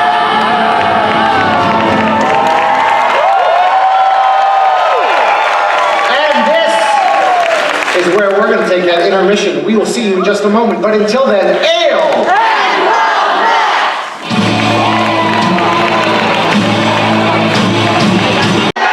Alright, I just cannot wait to continue to tell this story. Previously on the 20-sided tavern, On last Act's episode. Taco's apprentice, Eggplant, had revealed himself to be possessed by the Havoc. The habit transformed his body into a demon, hell-bent on releasing this force of chaos. You watch helpless as your former friend, now demon, towers over you, chaos magic crackling over his infernal form. He raises his fist to strike down upon you when suddenly, from the rubble, a fireball flies toward the demon. Rising out of the ashes, bloody, burnt but still breathing, Taco rises.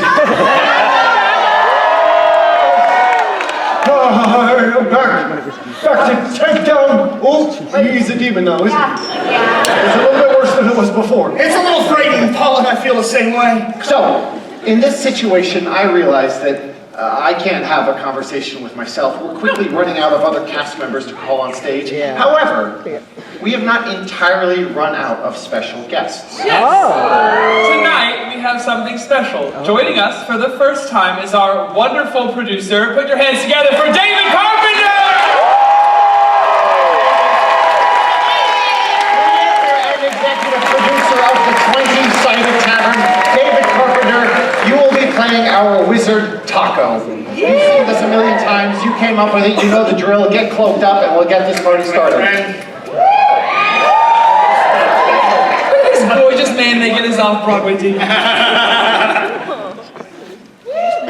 Climbing of the rubble, the wizard Taco rises. All of his own, he staggers the demon. How could you? Oh, chaos is inevitable. Only a fool believes otherwise. Wielding the habit, I will remake this world as it should be, right with entropy and disorder. Heroes, this is very bad. The havoc is a corruption of the weave, a blight on the face of magic. We can't let it escape further into the world. Please, once I reach Guacamole's sarcophagus, it will be too late. The havoc will be mine to command. Then we will have no choice but destroy you and bind that foul force for good. Speaking of good, I, David Carpenter, would like to say, what a fucking good time I'm having. You will never stop me. And with a hiss, the demon darts past your party, scurrying toward the outskirts of the city. Quickly, after him! At Taco's words, you race after Ed, played every bit of your focus on bringing this demon to justice. You dodge left. You dodge right. You dodge left again. You dodge right and leap and duck under a low-flying pigeon. You crash through a swarm of enchanted dancing beetles and they bite you. Their venom courses through your veins, infesting your muscles and forcing you to dance like no one is.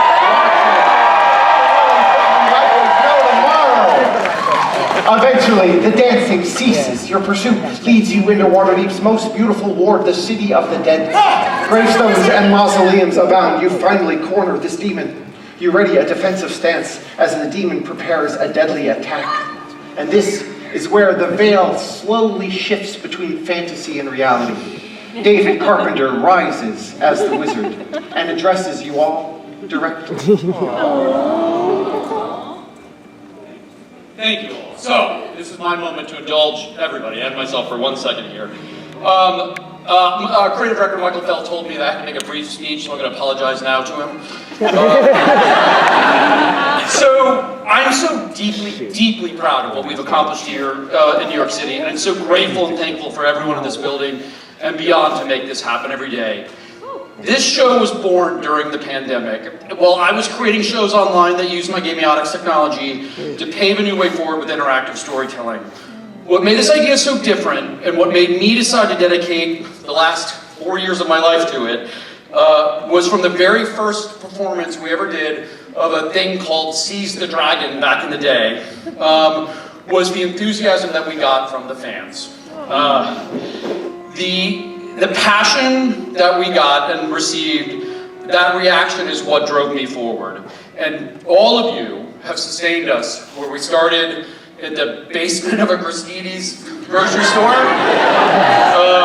all the way to Pittsburgh, to the Edinburgh Fringe Festival, to Chicago, and then here to Off-Broadway.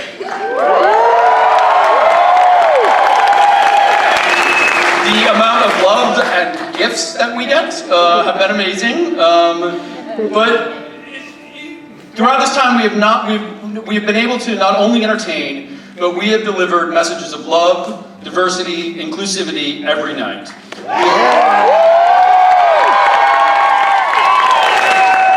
We forged connections across many, many different communities. And we have shown kids and teenagers a world where gender isn't a topic of political discourse, and being a nerd and a gamer is cool. So, for the queer theater kid and avid video gamer, for me, who grew up in Atlanta in the 1990s, I've been able to bring something to this stage that I so desperately needed to experience as a kid. And it has been the work of a lifetime and a dream come true for me, and I thank all of you.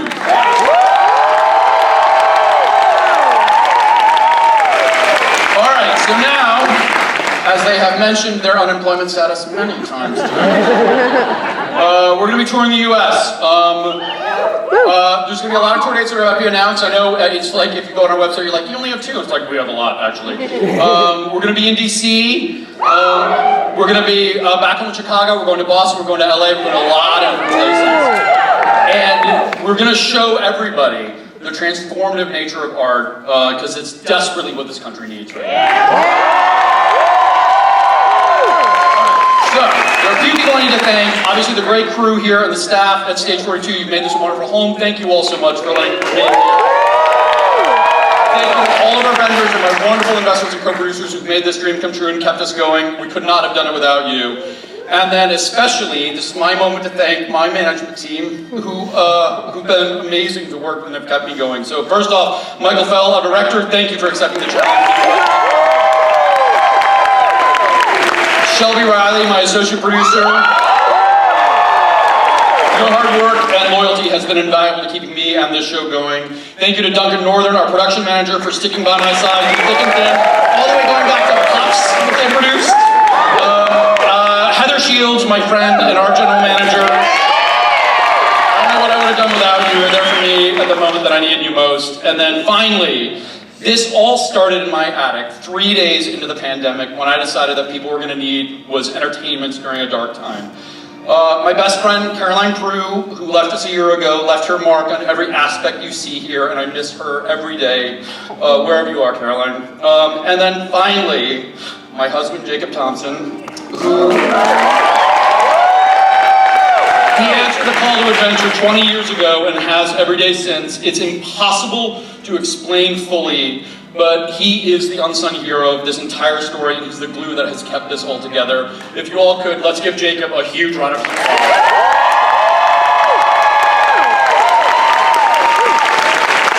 Thank you, New York, thank you.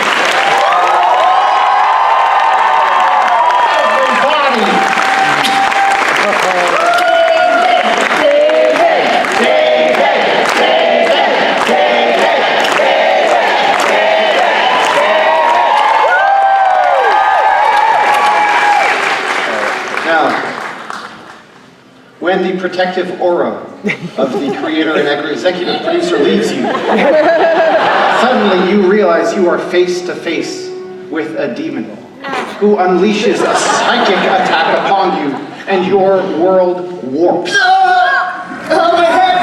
Now, in order to resist this attack, take those phones out. We're going to rely on all of you to save our heroes. Yes, we are doing another full group multi-click. Remember, that button will appear in your goals for your collective taps to land the bar above that line up there. If you do, our heroes will be spared. If you don't, I'm causing some pain. So on my mark, get set, go! Man, teach us about this in class!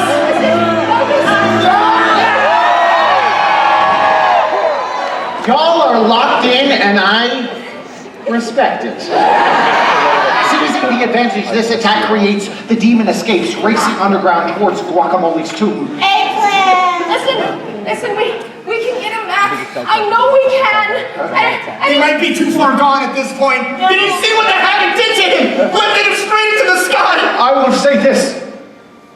The havoc was in my body once. I felt it inside me, inside the very marrow of my bones. I thought I was lost to it. And yet, here I am, speaking to you. I feel like I've missed something, and my assumption is it's probably sexual. I roomed next to her in college. college. Don't worry, you're not missing anything. It wasn't bad. That the havoc really filled you up. Yes, I found myself satisfied. Content to just lie there. Danger? This havoc, it makes us complacent. Makes us think that the world, twisted as it might be, should be left the way it is. Indeed. Don't tell me you're gonna get into the havoc too. I am not. I was resigned when I was in its clutches, but now that I am my own agent once more, I am compelled to fight for all of us. Yeah! Have you gathered the 6 items that I asked you to? No! Just like in college, we did 5 out of the 6 assignments. 5 is good. We'll gather the final one on the way. Now, allow me to explain the ritual we will perform once we find the tomb. Years ago, the first ritual was performed with 6 powerful artifacts.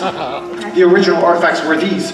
From the orcs, the ring of giant strength. From the halflings, a reflex-enhancing tool, the speed flint. From the dwarves, a protective piece of armor, the unyielding helm. From the gnomes, a strange ocular device, the spectacles that saves you. From the elves, an insightful book, the tome of the sage. From the humans, a piece of currency that they didn't even realize had magical properties, but they were like, oh, we're going to be in the ritual. And everybody else was like, fine. The coin of incidental luck. The items that you have gathered, they will evoke the power of the original artifacts as long as you activate them in the same order. My life essence, it will provide a channel, a conduit for this ritual. No! Not so! That's okay. Weak items will drain me. Should I die, and it is a possibility, the ritual fails automatically. No. I am prepared for the sacrifice. Do not think for a moment you can keep me from my destiny. If that is what is called for. Okay. Now, Destiny can be changed, can it not? of course it can be changed, but you are so young. You have your lives ahead of you. Allow me to do this one job. Okay, Boomer. What does that mean? I hate it. I noticed you have the booming blade spell, so, you know, your legacy precedes you. Oh, graduate of Waterdeep Deck, Listen, class of 73. we know. But I took some gap years, so that's not how old Oh, I am. yeah. But that was a storied year. That's the year Gilgamesh graduated too. We know that you were valedictorian. We know that you had great accomplishments, and look, if this is what it takes to be a hero, we'll do it. Sacrificing everything. May I Sacrificing taco, yes. speak simply? Speak plain. My accomplishments during college were nothing except how they prepared me to lead life afterwards. The future is unknowable, and that is terrifying. Yeah. But in the unknown, there is an infinitude of possibilities. Paul, I know you're nervous. It's okay to be nervous. I'm just kind of scared, man. You have to be scared because it's your life. You're living in first-person view, but trust me, as an old man who's been around the block enough to know, you're gonna be okay. I promise. Thank you, Taco. My, how times have changed. With that, you make your way underground, the havoc pooling around your bodies as you venture deeper and deeper into the chaos. Just flex your knees, Paul. Come on. Hey, Paul, what's going on? Barry? Svesta? I'm sorry, I misled you. I never graduated. I know I walked at commencement, but that's all I did. I walked. Paul was the one John was the one who took all the classes. John was the one who studied for the tests. I'm just nothing. Wow. I'm a pair of feet in a pair of shoes. No, you're not. Barry, you don't have to pretend anymore. I know that I couldn't quite. Barry, I love you.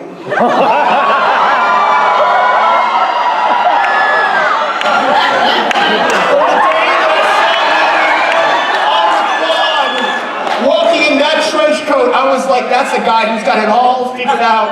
Everything seemed like it was going your way. Great. You were wonderful, impassioned, beautiful. Now you listen to me. Do you want to know why I'm wearing this big coat? Because you got big muscles? No. go. I'll stay out of this one. Y'all should just talk. Because I saw a handsome, top-heavy man in a big coat, and I thought, God damn, if I could get him to look at me just once. No, Barry. I was always looking. Always sneaking, hitting glances through the slitted vents of this coat. All those times we played footsie under the table in the library. Don't, if we start, I don't know if I'll be able to stop.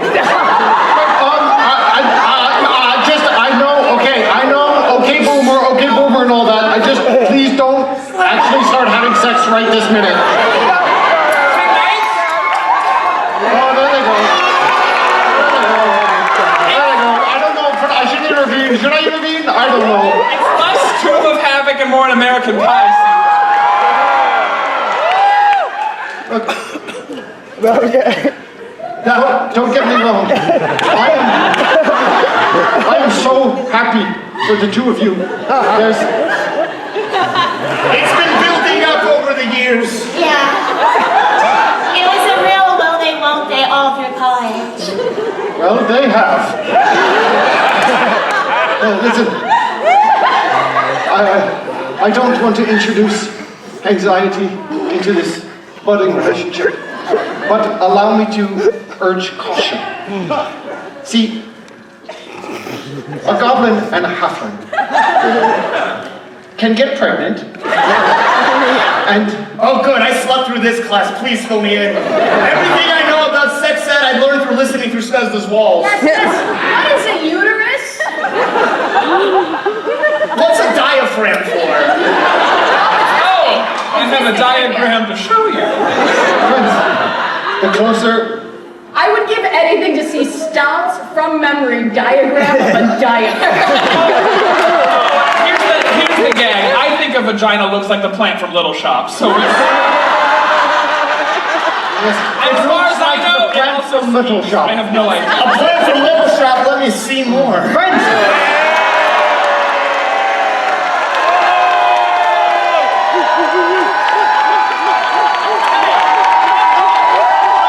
The closer we get to the heart of the havoc, the more chaotic the surrounding magic will transform this world. And to reflect this unpredictability in the weave, Stomp is going to explain how the clitoris works. So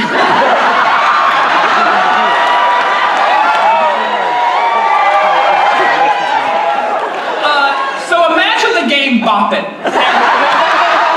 You can twist it, you can pull it, flick it. That's not how sinners explained it to me. And then when you're done, you pass it to your friend. Chicago, but that's a whole different way of flicking the bean, man. No, in fact, what we will use instead to explain this chaotic instability in our world is a little something that we like to call the chaos chart. So at various moments throughout the rest of the quest, a D100 is going to be rolled, and an effect will activate much like a wild magic table. Some effects will be helpful, some will be harmful, and some are going to be just outright silly because I got martini drunk the other day. Here's our first roll. We get, babe. And it is a 7-0, 70. Okay, that is going to be right here. That's callback. This is a good one. This is great. Anyone on stage at any moment for the rest of the quest can summon an NPC that we have met earlier in our... Now, taking stock of your location, you notice that there are several paths leading underground. Unfortunately, our last audience really beefed it, so you've been put on the hardest path we have. You emerge into a dome stone room. The acoustics are so specific, every sound reverberates exponentially. Every footstep, every breath reverberates in your bones. Give me our final NPC's name. I heard Tostada.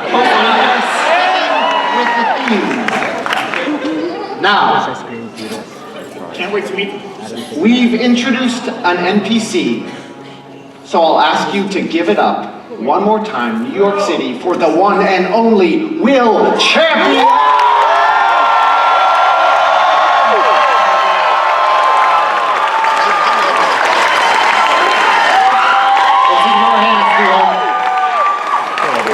tostada, darlings. Oh, tostada. Tostada, how does a clitoris work? We've been trying to figure it out for hours. Mr. Clean, I don't think he knows. You beseech the great Tostada, builder of Waterdeep Tech Academy for Adventurers. Wait, you're the Tostada. The founder? I don't know how many other Tostadas you know. At least four of my brothers are named Tostada. List them. Just four of your brothers? Tostada 1, Tostada 2, Tostada 3, Tostada 5. Where's the fourth one? You should eat before you name your children. Now, you are here before me, and I believe you are alumni, yes? Yeah, we have our signet rings on right here.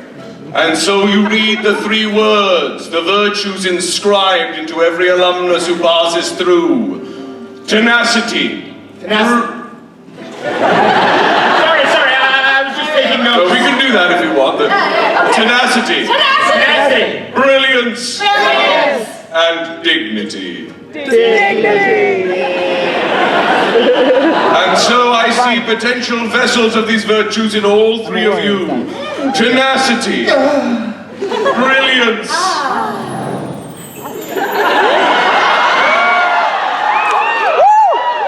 Yes, continue, Tostada. Dignity.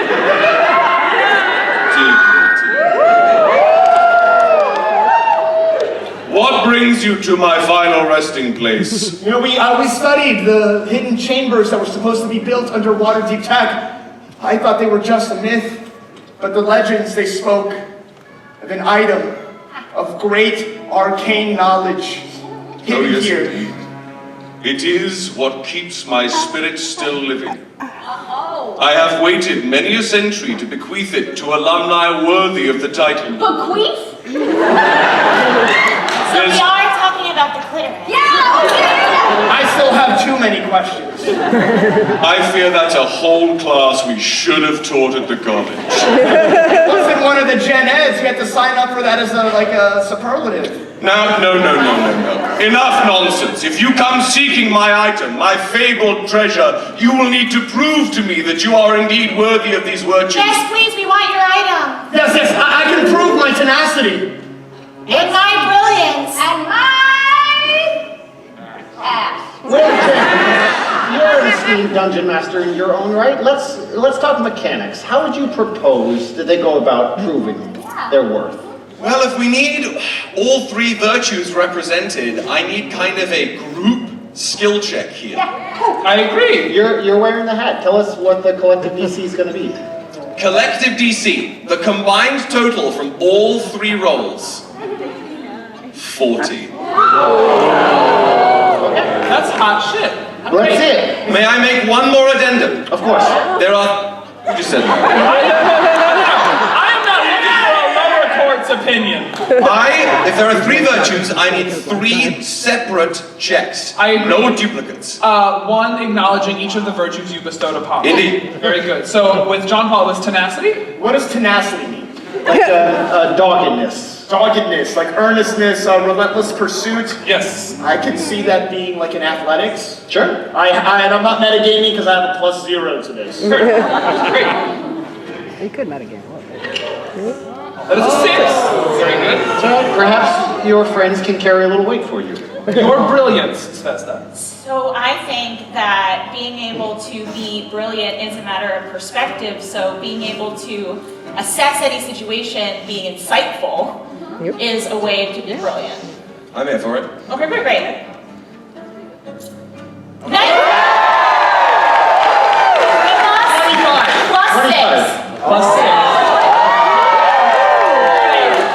31. So we just need a 9. Come on, there's no way you don't know. Come on. What about dignity? Yes, I would argue that I've always had tucked away a quiet dignity. So this is stealth. In this moment, I look at you, my friend. It's your challenge. How do you feel? Yeah. See how this standing right here feels for a second. This marble end credit scene bullshit. Stealth? I'll allow it. I would never in a million years tolerate. You're a kind fellow. I got my very lovely patron's dice back. We're gonna do this again. That's Here we gonna go. be a 1.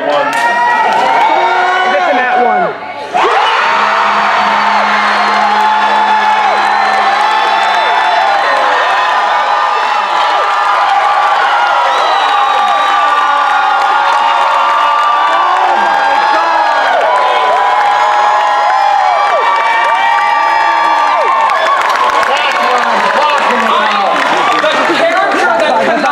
Every show for 427 has shown whole.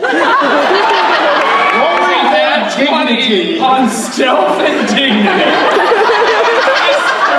You teeth counting master. Really detailed. Wow.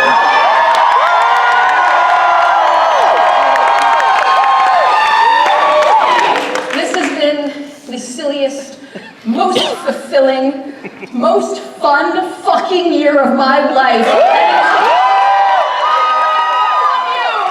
And this is to show and haul with quiet dignity.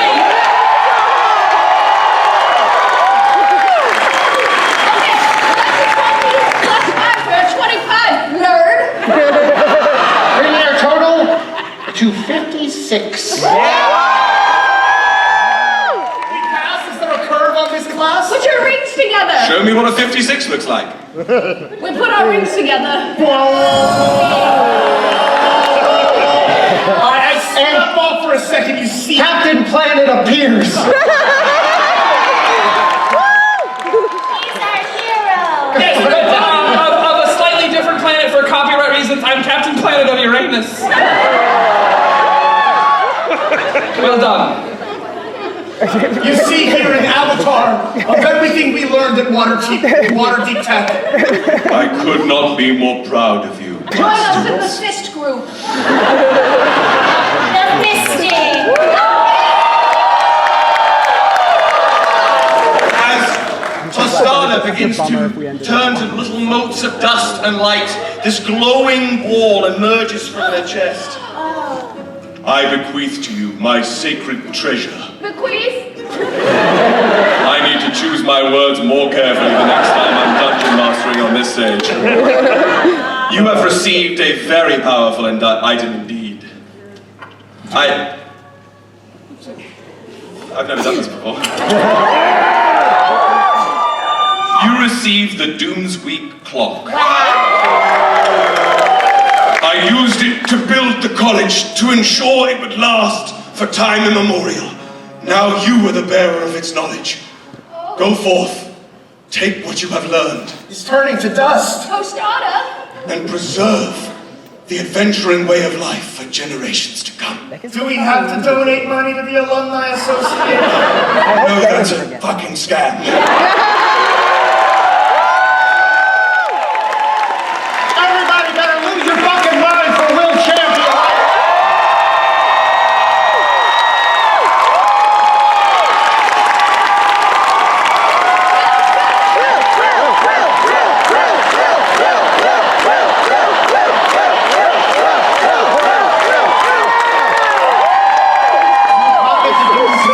Knowing in this moment you have been touched by greatness, and you make your way deeper underground, but the influences of the havoc on this underground maze are many. Tucker says, "Oh, look out, heroes! More bullshit in the weave." Chaos chart activates once more. 30, 3-0. 3-0. Hit All those right. even numbers. No, I love it. It's great. No, that's going to be Your favorite multi-ball. Okay. Here's the deal. Everyone, at random, give me 3 numbers between 0 and 100. Sorry. The 3 of them. Diego, what do you got? My lucky number, 14. 14. That says favorite number, 69. It's for things, isn't it? 100. I'll are scrambled. We do not know what they are, but we are going to activate each of these in turn. Okay, 14 is Chaos Gremlin. Means anyone can call for another roll of the Chaos chart at any point for the rest of our quest. Moving to 69. 69, that is going, actually 69 is going to be, oh, that's my favorite one. That's Aristophanes and Toad! Immediately, toads begin to rain down from the sky. My children! And 100 is... That's all, folks. So this one's a little bittersweet, and I know you were expecting a bit more, but that's all, folks. Marks the end of the show. Oh, what? Warriors, let me hear you roar! Dancers, make some noise! Sisters, I fucked up! Thank you all so much for joining us tonight at the 20-Sided Tavern! And have a really nice night.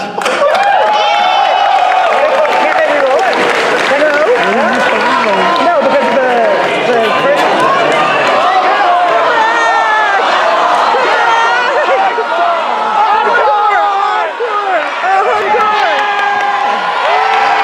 Look at that! We're the first off-Broadway revival of the 20-Sided Tavern! We've got a joke back! That's so You fun. can't get rid of us that easy. Yeah, like glitter. Oh, frogs. That's so fun. That's so cute. Like, that would be cool as an actual. Things are beginning to unravel. Can I share something with you? Anything, please give me guidance, Taco. The whole thing about being valedictorian of my class, Yeah. I actually didn't graduate either. Wait a minute, you didn't graduate either? I didn't. I just felt like I was ready. I was full of hubris, perhaps, but also I made of my life what I needed to make of it. Oh, you're so accomplished, so successful. Look, I made one decision after the next. It was like walking left foot, then right foot, and in the beginning I didn't know what I was doing, and it terrified me. Every morning I woke up and I dreaded the fact that I had a whole day's worth of decisions to make. But slowly, I came to trust myself more and more, and it's not that it got easier, Yes, that is the correct. Yes, so sweet nothings. I have got to get the four of you to the world-ending horror, the terrifying abyss with you. We have got people to save. We've got a world to just take care of, so let's go. What? You know what I want. Yeah, I got it, babe. I want you to step behind that DM screen and Crashing down around you. You are going to have to hold them up, and the path ahead will be blocked, and I'm going to be forced to do damage. So, we are doing another full group multi-click, getting our collective taps above that line. Ready, set, go!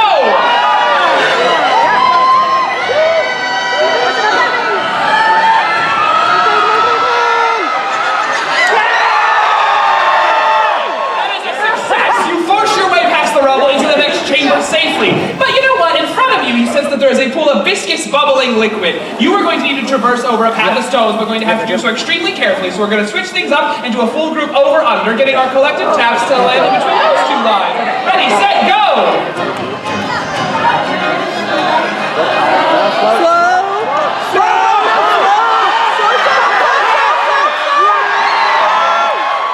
Dexterity shines and you hop across the stones away from this peril. But then in front of you, the path ahead of you splits, and you are presented with two intriguingly distinct separate options. The Havoc has latched onto you. It knows that you are recent graduates. So what's that? To the east, you see unpaid internships. And to the west, what's that? Ramen noodles. We're going to do a tug of war here. We're going to choose a side and not stop tap until the election is over. So what's it going to be? West for noodles, east for internship. Ready, set, go!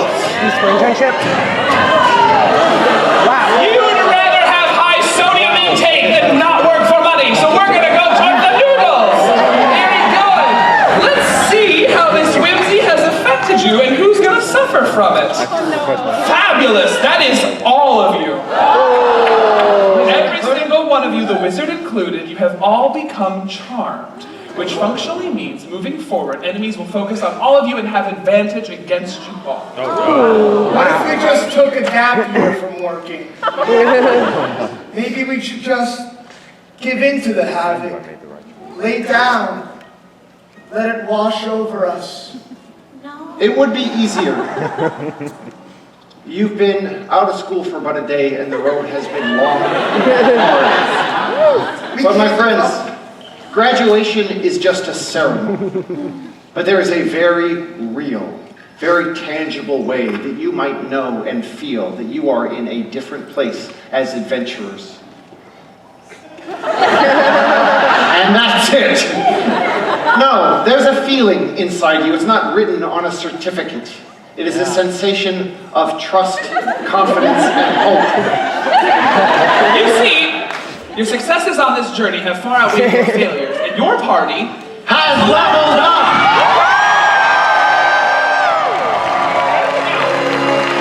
Actually, I'm moving your character from level 6 to level 7 with boost to your hit point, spell slot, and some newly unlocked abilities depending on your class. So, yay, you got your masters. What's one thing John Paul got? I got stillness of mind, which allows me to end an effect that is causing me to be charmed or frightened. Oh. That's in like a minute. I can thunderclap back now. And I have levitate so that I don't have to be just a little guy anymore. You venture forward more certain of yourselves than you have ever been before. The underground room into which you emerge is immense. Your skin begins to crawl immediately. An empty, cavernous space, and yet your attention is drawn to the one object within. The tomb of Havoc itself. It's smaller than I thought it would be. Above the ground. Tendrils of that purple smoke entwining it in helixes running over and over. Carvings and runes surround this vessel. The Havoc is at its strongest here, so the Chaos chart activates once more. Looks like a 52. 52. Weeks in the year. That is going to be Corpse Freaky Friday. Let me roll a d4. Wait. Oh, what a treat. Speaking to the actors, Diego Yes. and Jasmine, you will be switching characters.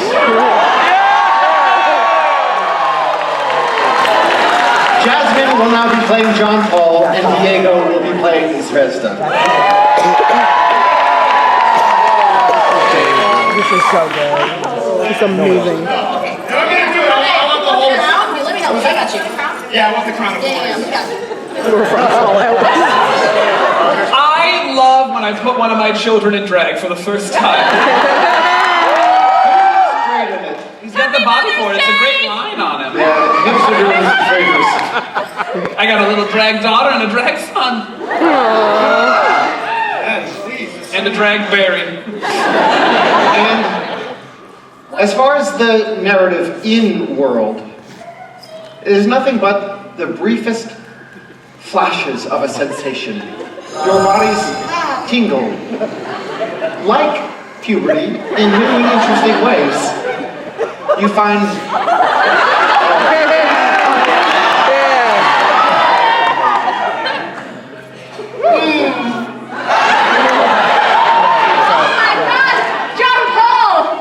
You're so fucking hot!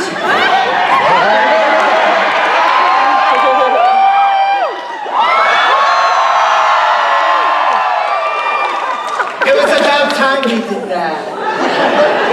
stepping out from behind the tomb, staggering, in fact, stumbling, to see a familiar face. It's so good. It's me. I don't know where that force of evil has gone. Then let's take this opportunity and get out of here. Come on, we can run away. With me. Back to the library to study for tests we'll never take. But I'm worthless to you, You've never Zvezda. been worthless. Sweet, sweet man. I wouldn't have passed school without you. No, don't say it if you don't mean it. I mean it, baby.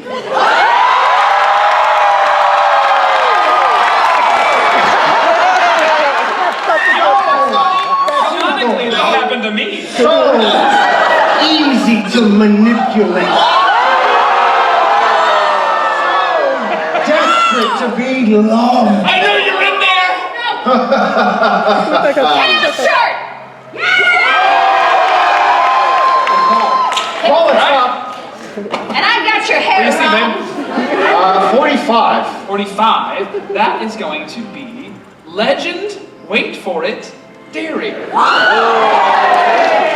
Zvezda, your next attack will automatically succeed.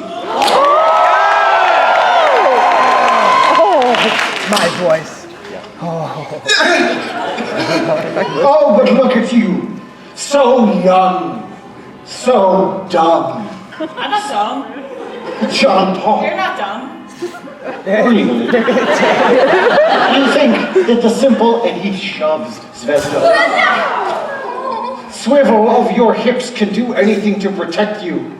Oh, it's a scary world out there, John Paul. And if you think Waterdeep Tech has prepared you in the slightest, you are about to be sorely mistaken. Don't let him talk to you that way, John Paul. Yeah, We're Yes. gonna just make you sore. Threats. And at this time, the wizard has been slowly sneaking up on the apprentice. Hi. What's up? Very clever, Billy. Would you like a pocket tooth? Instantaneously, the demon turns and shoots a bolt of energy at the wizard, striking him into the chest, sending him flying into the cave wall and knocking him out cold. How close? Oh my God, it's like back in my dorm room. You'll need a bit more than just simple tricks to rid yourselves of me. And with this, the demon, with a resounding blow, strikes the stone sarcophagus in the center of the room, threatening to unleash the havoc everywhere. A final examination, we'll call it. One last test. You pass, you live. You fail, you die. And as a solitary wisp of purple smoke makes its way through the crack in the tomb, the demon reaches out and draws it into his body. His bones begin to snap, each vertebra in turn cracking. He curls into a ball and then swirls around in a cyclone of this purple smoke. He is transforming himself once more, shifting his shape, but I don't decide what he turns into. Stop. Yeah, before we set out on our quest, we solicited from all of you nouns and adjectives, and these are to help us generate our big bad evil guy at the end of the campaign. So to find out what our heroes are facing, I am turning to your suggestions. Our heroes will be going up against a radioactive skeleton sloth.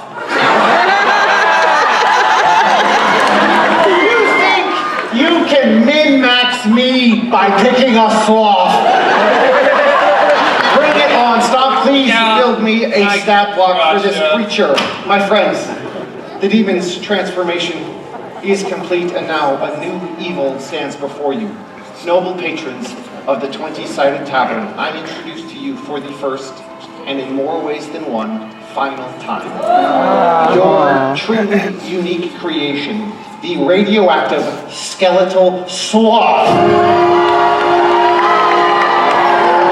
And as you face down this terrifying creature, we gotta roll for initiative. All right, John Paul, what do you got? That's gonna be 4 plus 4. Okay, for an 8, Jasmine, Zvezda. That is a 16 flat. Great. 16, very. Magic dice, do your thing. 7 plus 2. We had a good run. Okay. With a +5 for my modifier. 5 plus 5 for a 10. So Zvezda will be going first. However, That's fine. I believe I'd like to take a lair action, attacking all 3 of you at once. Let's picture this creature together. There's a pillar of stone hanging broken from the ceiling of this chamber, upon which hangs, by giant irradiated claws, this long skeletal figure.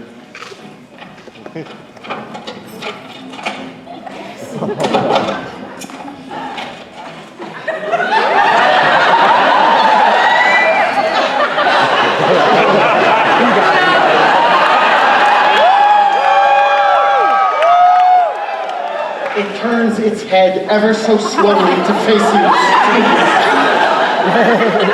You see just bits of that glowing green pearlescent bone where its eyes should be 2 large glowing amethyst stones. The creature question each of the three of you in turn. Oh. Let's see. Who's played Fallout recently? Have you taken your rataways in time? Everyone roll me a Constitution saving throw. Okay. And I have let the magic of one of the Chaos Chart rolls dissipate. We have had our warrior and spellcaster switch back. Amazing. All right, what kind of roll? Constitution saving throw. Con save, I got a +2 to Constitution. Okay, great. That is a 14 +2 for a sweet 16. I'm going to write down the DC here so no one thinks that I'm cheating. Oh boy. 11 plus nothing. Oh. Okay, 16, 11, and? 8 plus 5 for 13. However, I would like to call back one NPC to stand in front of Festa and take this hit. It's about to be. Let's hear it. You call that bitch Terry now? Cassidy's sledge. So, Maddie, what I will need from you is a bit of narrative justification for how you do this. Yes. Before you do, let me just reveal, you rolled a 16, an 11, and a... 13. A 13. Okay, the DC that I've written down was a 7. Hey. I'm so sorry, you will all fail. Yeah. But. It's yours. Okay, so in this moment, I just have this moment of intuition. I know to trust my goblin gut, and I feel that Svesta in particular is in danger. So summoning as an arcane artillerist, I summon some of that arcane energy, and I think to the one person who could use a lesson in humility and in collective community action, and based purely on instinct, I say, Terry with an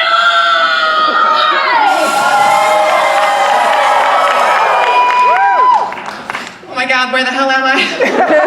Terry! Hi. Oh my god. Hey guys, what's up? Remember when you said we were second place? Yeah? Wonderful. Since you're so proud of being first place, you will take first place in this next attack. What do you mean?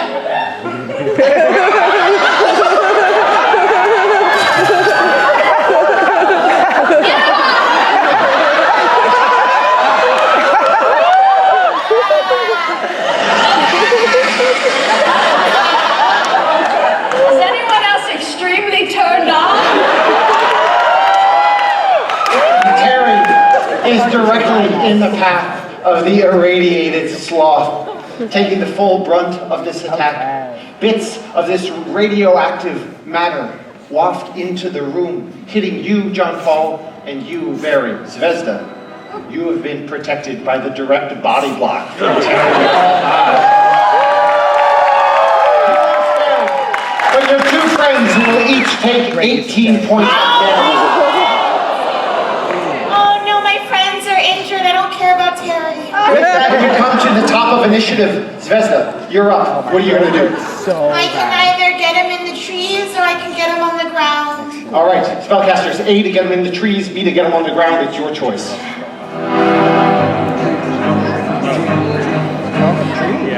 What trees?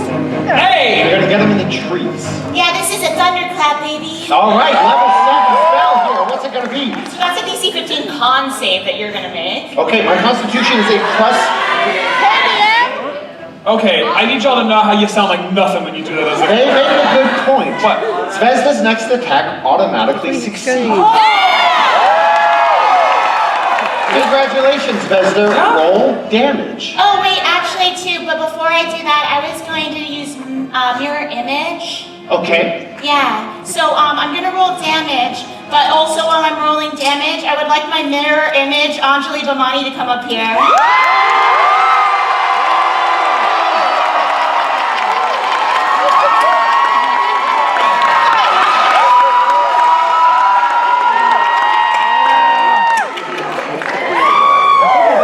Take it away, you two. The floor is yours. Okay, so, oh hey girl. Oh, hey, girl. Okay, so like we practice? Yes, just like we practice, okay? You ready? 1, 2, 3.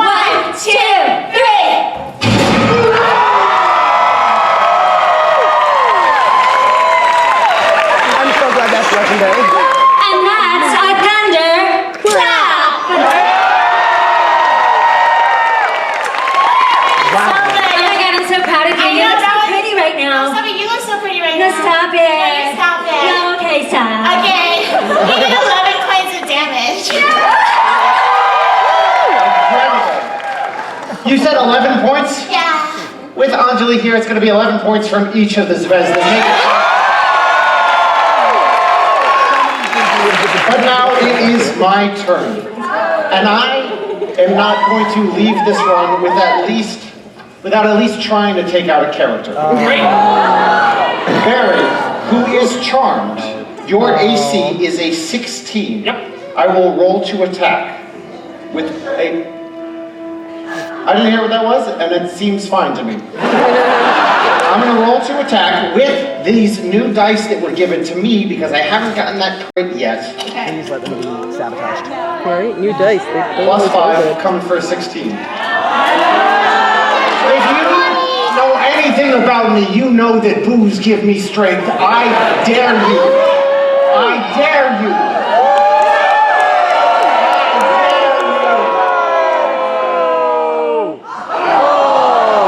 Not a crit. I'll take the 19. No, I think but still good. Alright, let me roll a little bit of damage here. I'm going to roll enough that your death is possible here. I'm going to roll 2 d10s plus my dexterity modifier. I feel like that's what God does to me every morning. I'm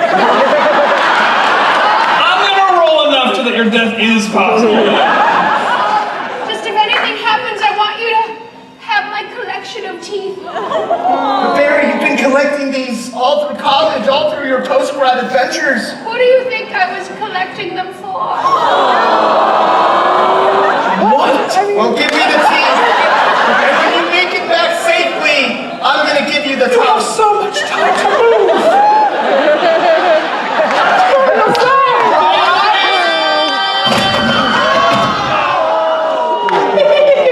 With these skeletal, rotting claws, it swipes you right across the nape of your neck, exposing the top of your spinal cord, and you take 11. Bringing us up to you, Barry. It is your turn. How will you retaliate? Well, first and foremost, that was a melee attack, correct? Correct. Repulsion armor, immediate buff. You get blasted back 10 feet. Actually, I'm gonna do one better because that was slick. It's 15. Yeah, you get blasted back 15 feet, and canonically, there's a wall there, and you get hit, you take damage. Okay, now you're gonna need me for that. Canonically, there is a wall there.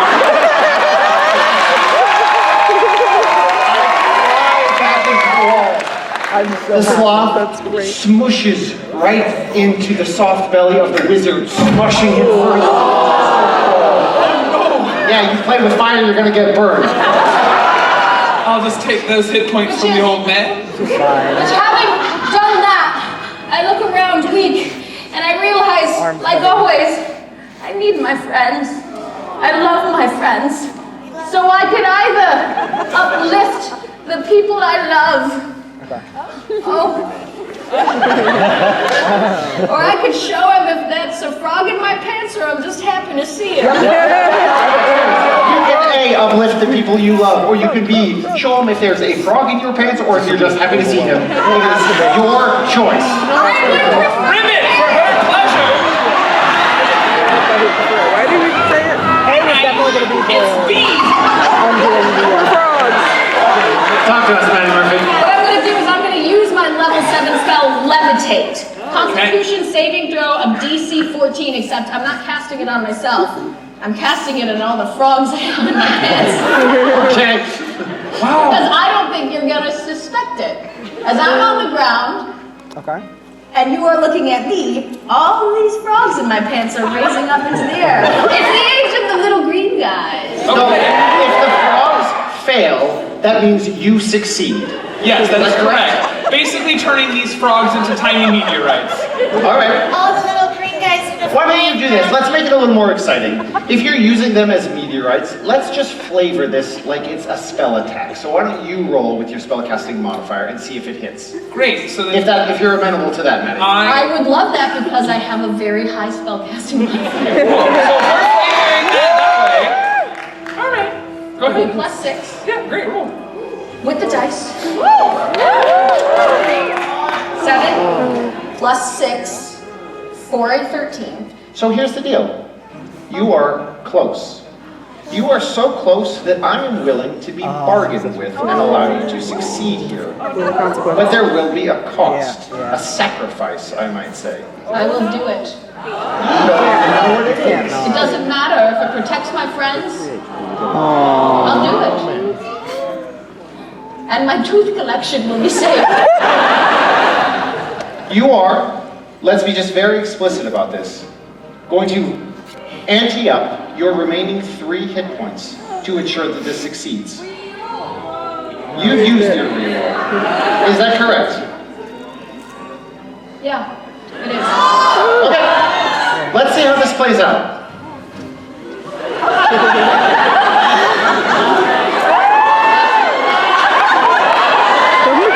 That's so many.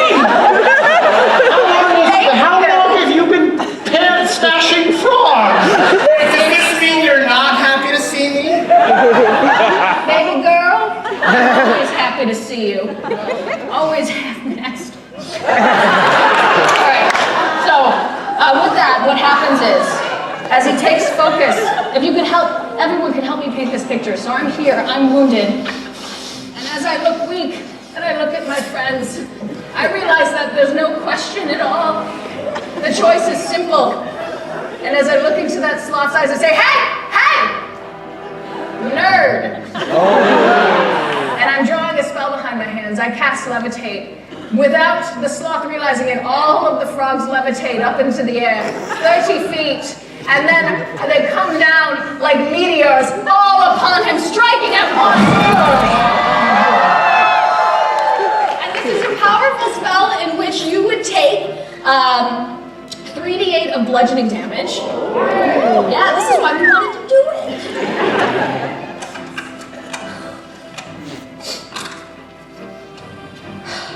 Totaling 20 points. Maddie Murphy, join me here. I told you you would be anteing up your remaining 3 hit points. Here's how this is going to work. You don't automatically die.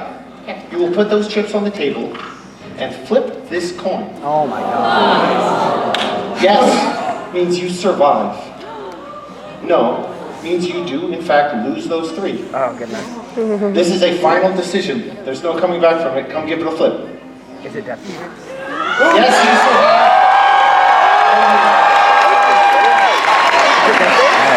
You said you'd lose the 3 hit points. Oh, but maybe not. It's too late for that thing. You make it a ghost. Yeah. Okay.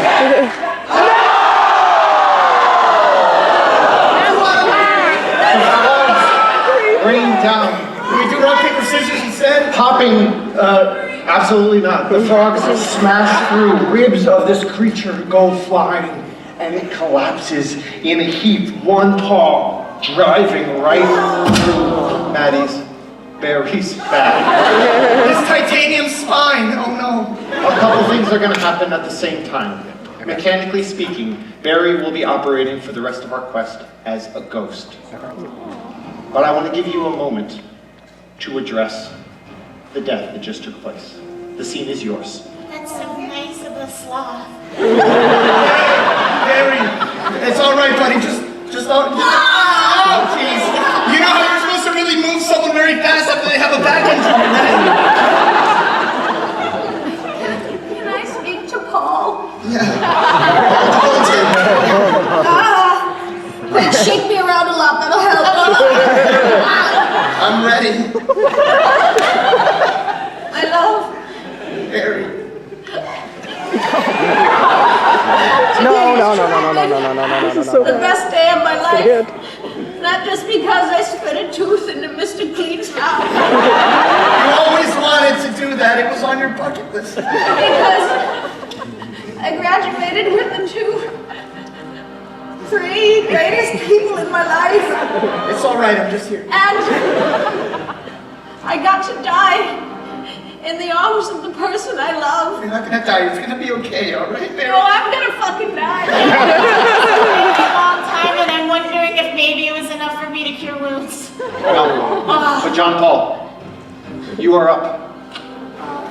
All right. Barry has left you. Good- Now good you have a shot, chance to act. What would you like to do? We could either have one final graduation ceremony or the 20-year reunion of the class of 2025. Warriors, will you have one final graduation ceremony, or will you see the reunion class of year 2025? It's your choice. Nope, not tight. I'll do A to B contrary. I don't know. It doesn't Great. It's matter. gonna be B, babe. What do you think? I've done that. I'm like, oh, it's too late anyhow. I wouldn't have gotten this far if it hadn't been for all the people in college who helped me out. Our professor, the founder, even our rivals over at Baldur's Gate University. So presenting the Waterdeep Tech Class of 2025!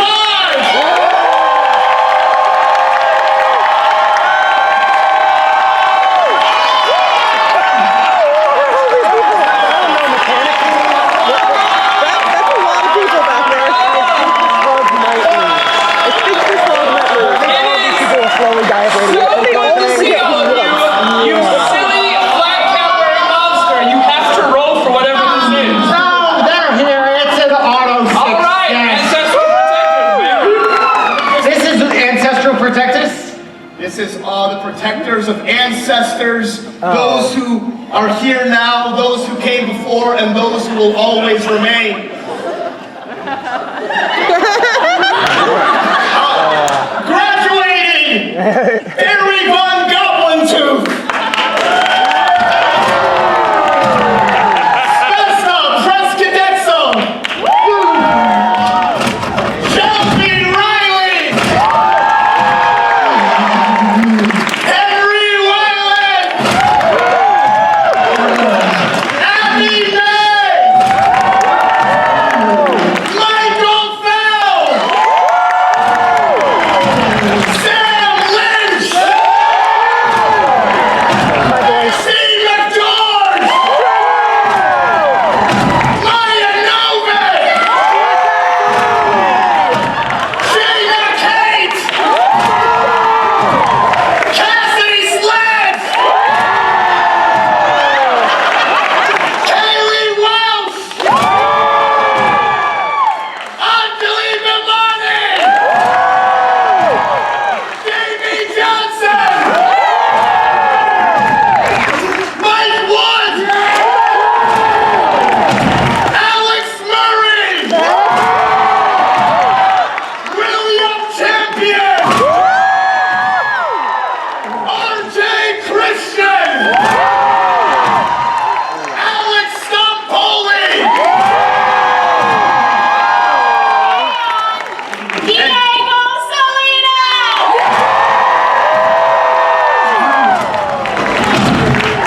For a combined total of 427 shows.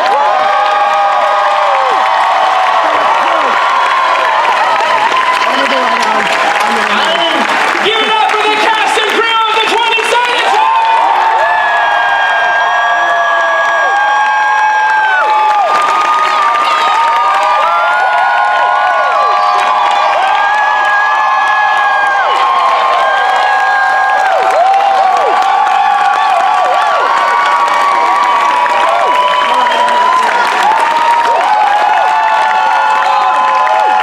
That's some Marvel Endgame shit right I cannot tell if I just lived through someone's worst nightmare or their greatest fantasy. But with 427 points of damage, the irradiated skeletal sloth explodes into smithereens. Congratulations, New York City. This combat has been a success.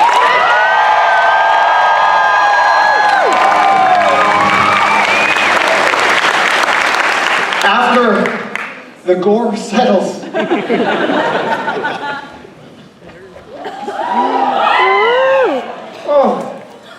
That was freaky deaky. Hey, Clyde, you're okay.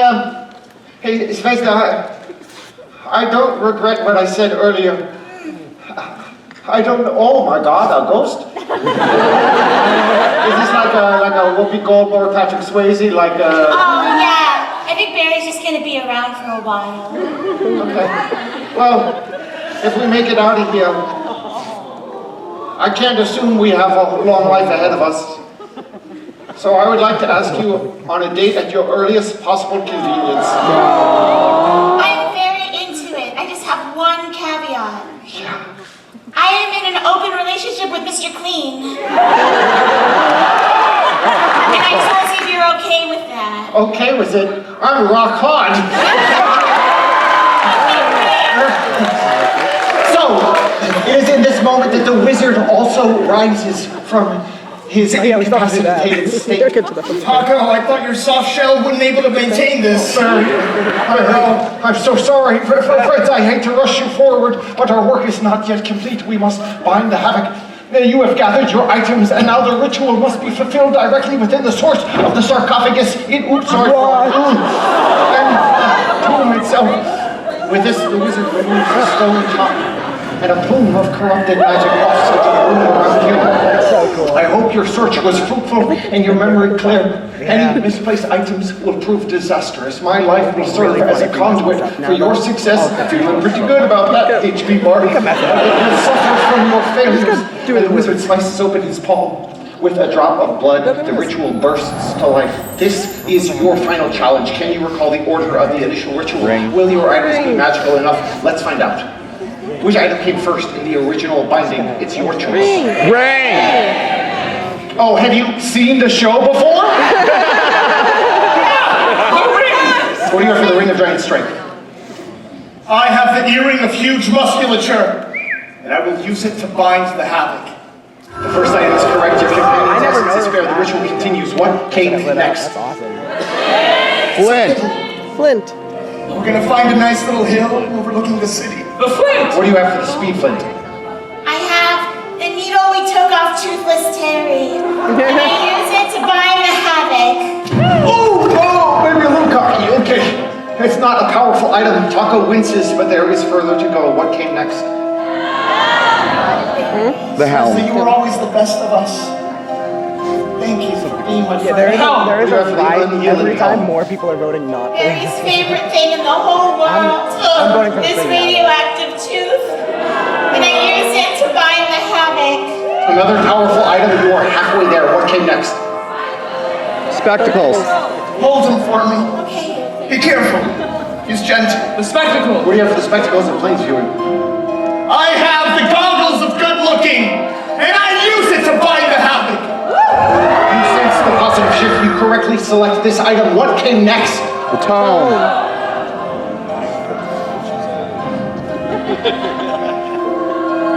The tome! What do you have for the tome of the sage? I have the Doomsweet clock. And I use it to bind the havoc. Another success. The magic of the ritual brightens. What came next? In fact, what came last? Coin.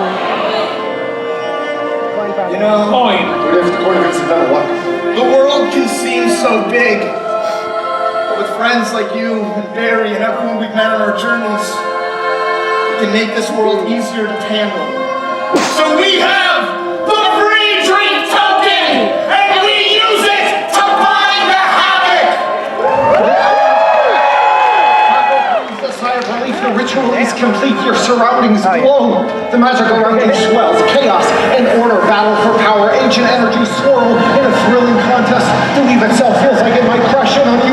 And as the air grows brighter, your surroundings grow more unstable. And there's one final flash of noise and light and wildness, and then...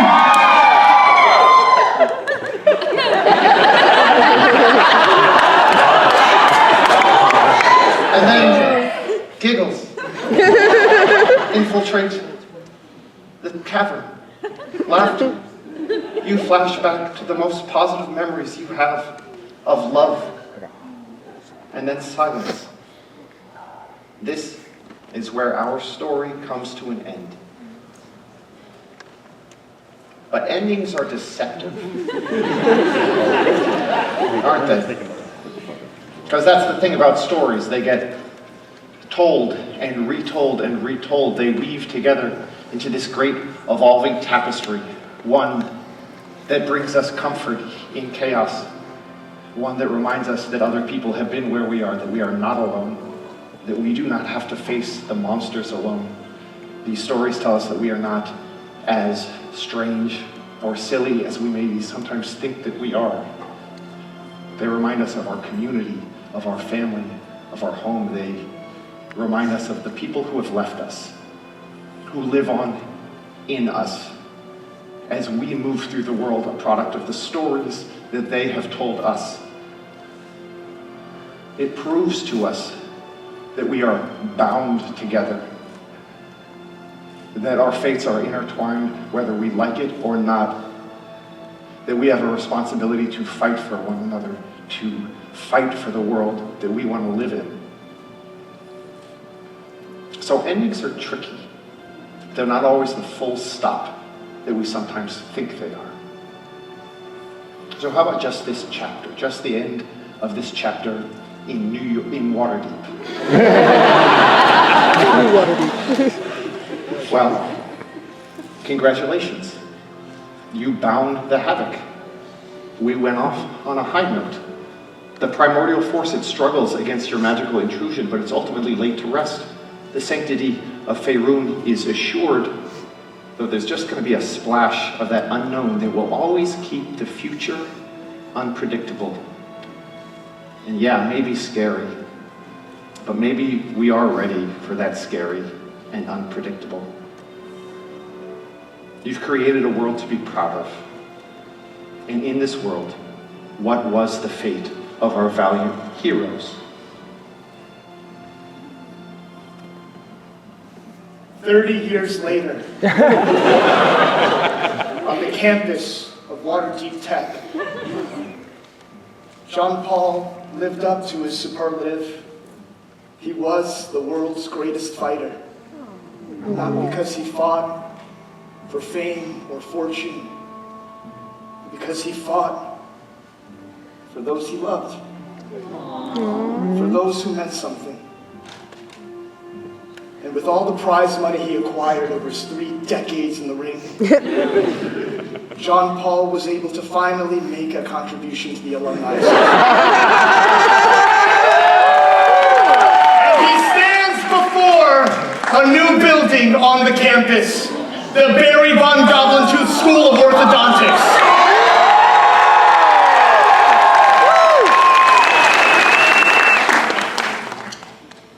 Svezda was grateful for everything she learned along the way, mostly sexual health.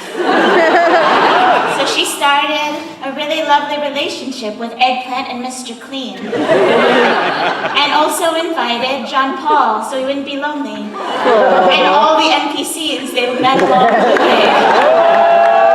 Beautiful polycule. And Barry the Ghost watched. I did. Barry Von Goblin-Tooth watched his loves from afar and in various cut closets.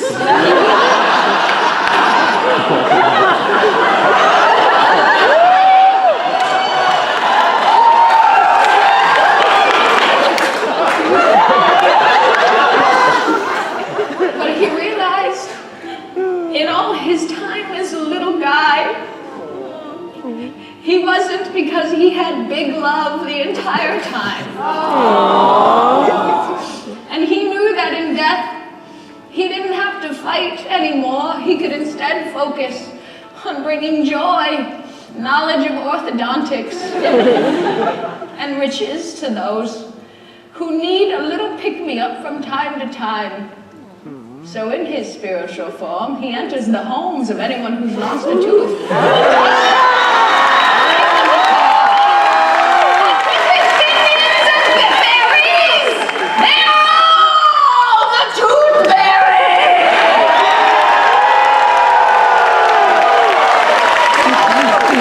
And what about you? all our little Kirans. What adventure will you go on next? One where you vanquish evil and battle your own chaotic forces. One where you right the world's wrongs and protect those who come after you. This story, our journey, is over for now, but the tale of your own life continues however you choose to tell it. And I hope if you can take one thing from this quest, or even these 427 shows, it is this. Tomorrow's story is unwritten. You are its truest author. And how will tomorrow's adventurers fare when they step into a land of your creation? Will they triumph in combat, or will they sit around the table with some of the greatest people they have ever known? Will they suggest at every moment that they have sucked off one of your NPCs? Will they be saved by those successes? Or will your failures usher people off into a world of everlasting chaos? Well, that of course, altogether now, is a story for another day.